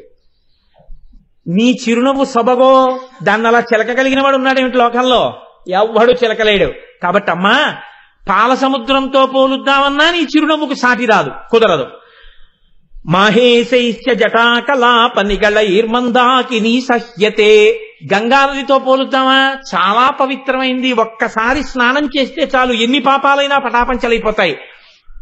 నీ యొక్క చిరుమందహాసమా మందస్మితం వంక ఎవడు చూశాడో వాడి పాపం అంతా పోతుంది. కాబట్టి గంగతో పోలుతామా? ఆ గంగమ్మ ఆకాశంలోంచి భూమి మీదకు ఉరుకుతున్నప్పుడు పరమశివుడు జటాజూటంలో కట్టేశాడు. రంగతుంగ తరంగ సంఘములతో రంజిల్లు ఘోషంబుతో బంగారంబగు పొంగుతో నురగతో పువ్వాట తుంపర్లతో భంగుల్ సల్పుతు జంఘలించుత భోభాగము నుండి దారం గంగమ్మను దల్చితే శరమనన్ రంజిల్లుతున్ శంకర కట్టేశాడు ఆ రోజున. కాబట్టి అమ్మ గంగని కట్టేశాడమ్మా శంకరుడు. కాబట్టి గంగతో ఏం పోల్సనమ్మా? దానికి ఒక అవధి ఉంది, కట్టుబాటు ఉంది, కట్టేశాడు. నీ చిరునవ్వో అలా కట్టుబడదు, అది ఎంతమందినైనా ఉద్ధరిస్తుంది. కాబట్టి సీతాంశుర్ పరిభూయతే చ తమసా తస్మాదనే తదృశి. పోనీ చంద్రబింబంతో పోలుద్దామా చల్లగా ఉంటుందని? దాన్ని గ్రహణం రోజుల్లో పర్వదినాల్లో రాహు వచ్చి పట్టేసుకుంటూ ఉంటాడు కేతువును. రాహువు కేతువు చేత గ్రసింపబడే చంద్రబింబాన్ని తీసుకొచ్చి నీ చిరునవ్వుతో పోలికెలా వేను? కాబట్టి అమ్మ దానా దీనా నీ చెప్పేది ఏమిటంటే, కామాక్షి స్మితమంజరి తబవచో వైదగ్ధ్యముల్లంఘ్యతే. నీ చిరునవ్వుకి పోలిక చెప్పడానికి లోకంలో నా మాటలకు ఆధారము దొరకట్లేదు. నీ చిరునవ్వే చిరునవ్వు తప్ప పవిత్రతలో కాని, ఉద్ధరించడంలో కాని, తెల్లతనంలో కాని, గొప్పతనంలో కాని ఆ నవ్వుకి సాటి అయినటువంటి వస్తువు పోల్చడానికి ప్రపంచంలో లేదు. అంత గొప్ప చిరునవ్వమ్మా నీది అన్నారు మూకశంకరులు. ఆయనే అంటారు, క్షీరాబ్ధేరపి శైలరాజతనయే తన్మందహాసాస్య చ శ్రీకామాక్షి వలక్షయో దయనిధేః కించిద్విదాంభ్రూమహే ఏకస్మై పురుషాయ సదదౌ లక్ష్మీం కదాచిత్ పురా సర్వేభ్యోపి తదత్యసౌ తు సతతం లక్ష్మీం చ వాగీశ్వరీం. అమ్మ ఒకానొకప్పుడు పాలసముద్రం దగ్గరికి వెళ్ళి దేవతలు దానవులు కలిసి మందర పర్వతాన్ని పెట్టి చిలికారు. చిలికితే ఒక్కొక్క వస్తువు పైకొచ్చింది. పైకొస్తే ఒక్కొక్కడు ఆ వస్తువుని ఒక్కొక్కడే తీసుకోగలడు తప్ప ఈ వస్తువు అందరం కలిపి తీసుకుందామని తీసుకోవడానికి ఏం లేదు. అక్కడ కౌస్తుభం వచ్చింది, ఒక ఆయన తీసుకున్నాడు. ఏదో ఉచ్చైశ్రవం వచ్చింది, ఒక ఆయన తీసుకున్నాడు. లక్ష్మీదేవి వచ్చింది, ఆవిడ కూడా ఒక్క ఆయనే తీసుకున్నాడు. ఆవిడ కూడా ఒక్క ఆయన దగ్గరకే వెళ్ళింది. అమృతం వచ్చింది, కొంతమందే తాగారు. కానీ అమ్మా పాలసముద్రంలోంచి పుట్టిన లక్ష్మీదేవి కూడా ఒక్కడనే ఉద్ధరించిందమ్మా. అందరినీ ఉద్ధరించిందని చెప్పడానికి కుదరదు. అలా ఉద్ధరించేసిందని చెప్పవలసి వస్తే లోకంలో దరిద్రులు అన్నార్తులు ఎందుకున్నారు? కాబట్టి పాలసముద్రంలోంచి పుట్టిన లక్ష్మి ఒక్కడనే ఉద్ధరించింది. కానీ అమ్మా నీ చిరునవ్వు ఉందే, చూసి నమస్కరించిన ఎవరినైనా ఉద్ధరించగలదు, ఎన్ని కోట్ల మందినైనా సరే. కాబట్టి అమ్మా నీ చిరునవ్వుకి పాలసముద్రానికి పోలికెక్కడమ్మా? పోలిక పోల్చడం కుదరదమ్మా నీ చిరునవ్వుతో. అంత గొప్ప చిరునవ్వమ్మా. హేరంబేచ గుహేచ హర్షభరితం వత్సల్యమంకూరయ మారద్రోహిణి పూరుషే సహభువం ప్రేమాంకురం వ్యంజయన్ ఆనమ్రేషు జనేషు పూర్ణ కరుణా వైదగ్ధ్యముత్తాలయ కామాక్షి స్మితమంజరీ తవ కథం కారం మయా కథ్యతే. మూకశంకరులు అంటున్నారు అమ్మవారి చిరునవ్వును చూసి, హేరంబేచ గుహేచ హర్షభరితం. అమ్మా నీవు చిరునవ్వు నవ్వుతూ ఇలా చూస్తున్నప్పుడు నాకేం కనపడుతున్నాయో తెలుసా? నీ పెద్ద కొడుకు వంక చూసినప్పుడు, చిన్న కొడుకు వంక చూసినప్పుడు నువ్వు ఎంత పొంగిపోతావో తెలుసా? హేరంబేచ. ఆ మాటలు చూడండి. ఇంకో పేరే లేదైనా వినాయకుడికి ఎన్నో పేర్లు ఉన్నాయి. హేరంబుడు అన్నారు. ఎందుకన్నారు? హేరంబుడు అన్న నామానికి 2 అర్థాలు ఉన్నాయి. ఒకటి, ఎప్పుడూ తండ్రి పక్కన కూర్చుని ఉంటాడు. 2, తనను నమ్మిన వారిని ఎంతకైనా ఎత్తి ఉద్ధరిస్తాడు. పెద్ద కొడుకు అంత గొప్పవాడు, ఎప్పుడు తండ్రి పక్కన కూర్చుంటాడు. పెద్ద కొడుకు తండ్రి పక్కన ఉండడం తండ్రికి పెద్ద సౌభాగ్యం. కాబట్టి పెద్ద కొడుకు ఎప్పుడు తండ్రి పక్కన కూర్చుంటాడు. కాబట్టి హేరంబుడిని పేరు. తండ్రిని నవ్విస్తూ ఉంటాడు సంతోషంగా. ఎప్పుడు నాన్నగారి కాడు పడుతూ ఉంటాడు, నాన్నగారి కుర్చీ వేస్తాడు, నాన్నగారి మర్యాద చూస్తాడు. తనని నమ్మిన వాళ్ళనంత ఉద్ధరిస్తాడు. కాబట్టి పెద్దవాడు ప్రయోజకుడైపోయాడు. రెండోవాడు సుబ్రహ్మణ్యుడు. ఏదో ఇద్దరు కడుపున పుట్టారనుకుంటే ఏదో పెద్దవాడు మంచి వాడయ్యాడండి, రెండోవాడే ఏమిటో అనడానికి ఏమైనా ఉందా? గుహేచ. ఎంత గొప్ప మాటలు వేశారో చూడండి. సుబ్రహ్మణ్యుడికి బోల్డన్ని పేర్లు ఉన్నాయి. గుహ అన్న మాట ఎందుకు వేయాలి? గుహ అంటే అర్థం ఏంటంటే, ఏ సైన్యానికి తాను ఆధ్యక్షం వహించాడో ఆ సైన్యంలో ఒక్కడు కూడా పడిపోకుండా యుద్ధంలో కాపాడగలిగినటువంటి శక్తి సమన్వితుడు. దేవసైన్యాధ్యక్షుడై ఎప్పుడు విజయాలు తేవడం, దేవతల్ని రక్షించడం. ఆయన ఆధ్యక్షం వహించిన వైపు ఒక్కడు చచ్చిపోవడం అన్నది ఉండదు. అంత గొప్ప నాయకుడయ్యాడు. ఇప్పుడు అమ్మ నువ్వు ఇలా చూసుకుంటే పెద్ద కొడుకు అంత గొప్పవాడు, ఇలా చూసుకుంటే రెండో కొడుకు అంత గొప్పవాడు. ఏ సుబ్రహ్మణ్యుడు పక్కన ఉన్నాడని ఎందుకనరు అంటే, ఓసారి అలకొచ్చి శ్రీశైలం వెళ్ళిపోయాడు ఆయన. అందుకని గుహేచ. ఈయన ఎప్పుడు అమ్మా నాన్న దగ్గరే ఉంటాడు. ఊరే ఎవరికి ఇవ్వనరా విఘ్నాధిపత్యం అంటే ఆయన స్నానాలకు వెళ్ళాడు, ఈయన అక్కడే ప్రదక్షిణం చేశాడు. అందుకని ఎప్పుడూ ఇక్కడ ఉండేవాడు, అప్పుడప్పుడు అటు ఇటు వెళ్ళొచ్చేవాడు. ఎందుకని యుద్ధాలకు ఎడుతుండాలి. ఈయనో అలా వెళ్ళడు. ఇక్కడ కూర్చుని యుద్ధం చేస్తానంటే బాగుండదు, రేడియోలో సంగీతం నేర్చుకున్నట్టు ఉంటుంది. కాబట్టి యుద్ధానికి వెళ్ళాలి కాబట్టి సుబ్రహ్మణ్యుడు వెళుతూ ఉంటాడు. ఈయనో ఇక్కడే కూర్చుని చక్కగా రక్షిస్తుంటాడు. ఏది ఏమైనా వెళ్ళి ఆయన ప్రయోజకుడు, వెళ్ళక ఈయన ప్రయోజకుడు. ఎంత గొప్పమ్మా! 2 కొడుకుల్ని కన్నావు, 2 కొడుకులు అంత గొప్పవాళ్ళు. హేరంబేచ గుహేచ హర్షభరితం వాత్సల్యమంకూరయన్.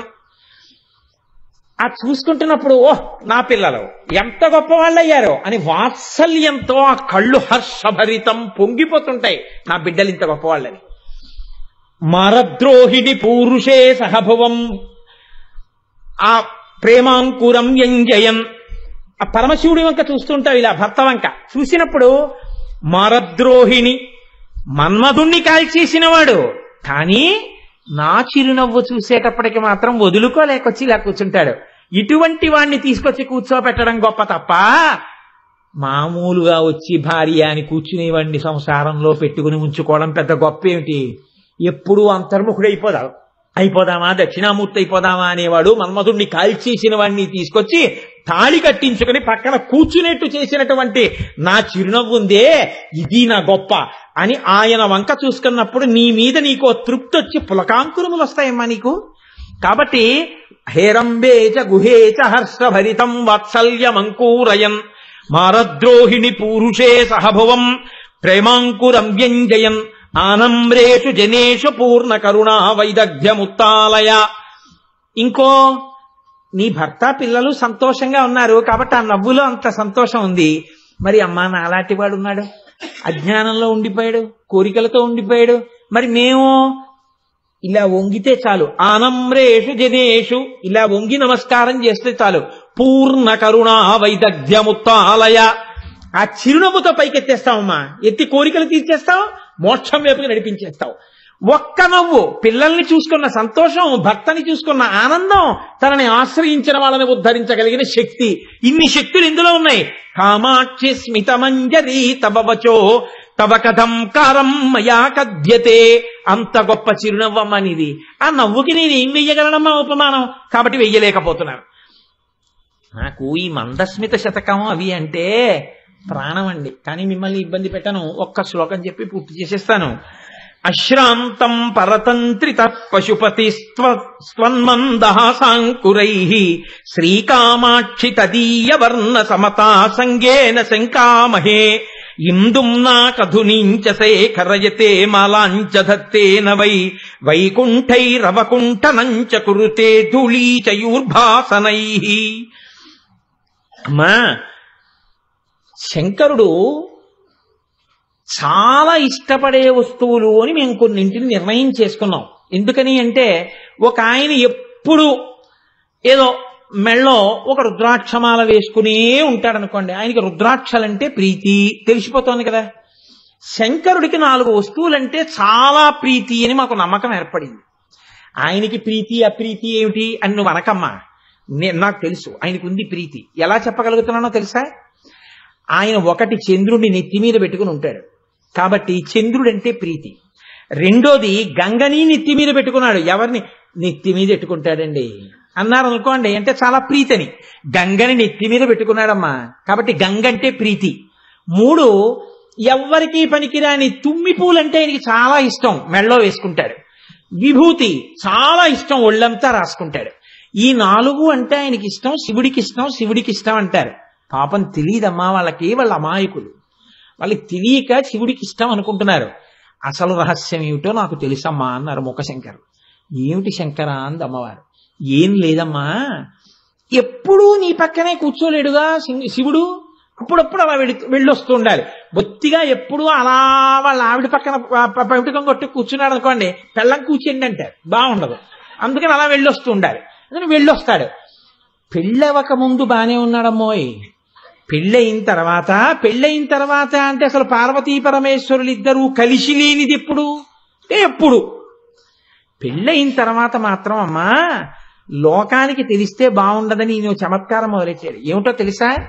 పెళ్లిపీటల మీద చూశాడు నీ చిరునవ్వు, ఆ చిరునవ్వు యొక్క తెల్లదనాన్ని చూశాడు. ఇంట్లో ఉంటే ఆ చిరునవ్వులు చూస్తూ కూర్చుంటాడు, అందులో ఉన్న తెల్లతనం చూస్తూ సంతోషిస్తాడు. బయటికి వెళ్ళినప్పుడు నీ చిరునవ్వులు గుర్తొచ్చి అలాంటిది చూడడానికి ఇప్పుడు మా ఆవిడ పక్కన లేదు కదా అని ఈ లోటు తీర్చుకోవడం కోసమని తెల్లగా ఉన్న చంద్రుడిని నెత్తి మీద పెట్టుకున్నాడు. చల్లగా తెల్లగా ఉంటే నీ చిరునవ్వులు గుర్తొస్తాయని పెట్టుకున్నాడు. అందరూ అనుకున్నారు ఏదో చంద్రుడిని తలధరించాడు చంద్రశేఖరుడు అన్నారు. ఉట్టిది, నీ చిరునవ్వు గుర్తొచ్చి పెట్టుకున్నాడు. ఇంకా ఈ చల్లతనం సరిపోయినట్టు అనిపించలా. ఏదో పెరుగుతుంటాడు, తరుగుతుంటాడు, అప్పుడప్పుడు ఏదో చిక్కిపోయినట్టుంటాడు. మా ఆవిడ నవ్వు అలా ఉండదు, చక్క పుష్కలంగా ఉంటుంది, చల్లగా ఉంటుంది. అలాంటిది ఏదైనా దొరికితే బాగుండు అనుకున్నాడు. పుష్కలంగా చల్లగా ఉన్న గంగనెట్టుకున్నాడు. ఇంకా సరిపోలేదు, ఇక్కడ పెట్టుకున్నాను, అప్పుడప్పుడు ఇలా అనుకుంటేనే తెలుస్తోంది తప్ప కంటికి కనపట్టలేదని ఓ తుమ్మి పూల మాల మెళ్ళ వేసుకున్నాడు. తెల్లగా ఉంటుంది కాబట్టి తనకి చాలా ప్రీతి అంటుంటాడు ఉత్తిది. ఆ తుమ్మి పూల వంక ఇలా చూసుకుంటున్నప్పుడు నీ నవ్వులు గుర్తొస్తుంటాయి, అందుకే వేసుకున్నాడు. కొన్నాళ్ళు పోయిన తర్వాత ఈ తుమ్మి పూల మాల సాయంకాలానికి వాడిపోతోంది, అసలు వాడిపోకుండా ఎప్పుడు ఎటు చూసుకున్నా మా ఆవిడ చిరునవ్వులే గుర్తొచ్చేటట్టుగా నేను ఏదైనా పూసుకుంటే బాగుంటుంది అనిపించింది. తెల్లటి భస్మ తీసి ఒళ్ళంతా రాసేసుకున్నాడమ్మా. అందుకు రాసుకుంటాడు విభూతి. ఇదమ్మా కారణం ఈ శంకరుడి 4 పెట్టుకోవడానికి. ఆయనకి ప్రీతి కాదు, నీ చిరునవ్వులు విడిచి ఉండలేక ఈ 4 ఒళ్ళంతా పూసుకుంటున్నాడమ్మా. అందుకని చంద్రుడు, గంగ, తుమ్మిపూల మాల, విభూతి ధారణ 4 శివుడికి వచ్చాయి తప్ప నిజంగా ఆయనకి అవి ఇష్టమయ్యేం కాదు. నీ చిరునవ్వుల మీద ప్రేమ ఈ 4 మీదకి వెళ్ళిందన్నారు. నిజంగా అమ్మవారు ఎంత పొంగిపోయి ఉంటుందో చూడండి. మందస్మిత శతకం అంటే అమ్మా, ఇప్పుడు నేను ఇలా చెప్పినప్పుడు నువ్వు ఇంకొంచెం నవ్వితే నీ ముఖంలో కాంతి ఉందే, పరమశివుడు ఏమిటో నేను అందుకు పెట్టుకున్నానా అని ఆయన నవ్వుందే, ఈ 2 నవ్వుల కాంతులు మమ్ము ఉద్ధరించుగాక తల్లి, అవి మా కోరికలు తీర్చుగాక, మా అజ్ఞానమును తొలగదోయుగాక. ఇంకొక గడుసు కవి ఒక ఆయన అన్నారు, వందే శంభూమాపతిం సరగురుం వందే జగత్కారణం వందే పన్నగభూషణం మృగధరం వందే పశూనాం పతిం వందే సూర్య శశాంక వన్య నయనం అంటాం కదా. పరమశివుడికి కుడికన్ను సూర్యుడు, ఎడంకన్ను చంద్రుడు. అసలు శంకరుట్ట ప్రకృతి స్వరూపిణిగా పార్వతీదేవి లోకమంతా ఉంటుంది కదా. గగన రూపంలో ఆయన తలకాయ ఉంటుంది, సూర్యచంద్రులు కన్నులుగా ఉంటారు. పార్వతీదేవి వంక చూసి ఆవిడ చిరునవ్వులు చూసి ఇంక ఉండబట్టలేక శంకరుడు ఎప్పుడూ ఎడంకన్ను కొడుతూనే ఉంటాట. ఆ ఎడంకన్ను కొట్టడమే చంద్రుడు తరగడం, చంద్రుడు పెరగడం. శుక్లపక్షం కృష్ణపక్షం అంటే పెద్ద ఆయన పెద్ద కన్ను కదమ్మా, ఇలా మూసుకుని ఇలా తెరుచుకుంటూ ఉంటుంది. ఆయన నీకు కన్ను కొడుతూనే ఉన్నాడమ్మా అన్నాడు. కాబట్టి ఆవిడ మందస్మితాన్ని వెనకబెట్టి పరమశివుడి మీద ఎన్ని రకాలుగానో చమత్కారం చేస్తూ పెద్దలు, అమ్మా ఇప్పుడు నేనన్న మాటకి నవ్విన నీ నవ్వులోని కాంతులు శంకరుడి యొక్క నవ్వులలోని కాంతులు మమ్ము ఉద్ధరించుగాక అంటూ ఆ మందస్మితం మీద ఎన్ని శ్లోకాలు చేశారో. ఎలాగో అలా మనం ఒక్కసారి ఆ మందస్మితం వంక చూస్తే, మనసు వెనక్కడుగు వేస్తే దానివల్ల మన జన్మలు ధన్యం అవుతాయని, ఆ తల్లి యొక్క మందస్మితములోని అమృతపు జల్లులు మనని నిజముగానే అలా ఉద్ధరించి కాపాడి కరుణించుగాక అని జగదంబ పాదములు పట్టి ప్రార్థన చేస్తూ, రేపు శుక్రవారం అమ్మవారి అనుగ్రహం చూడండి. రేపు అమ్మవారు అత్యంత శక్తివంతమైన నామం, కామేశబద్ధ మాంగళ్య సూత్ర శోభిత కంధర. అమ్మవారి మంగళసూత్రం గురించి రేపు చెప్తాను. కాబట్టి చక్కగా తల్లి నా చేత పలికించి నన్ను ధన్యుడను చేయుగా.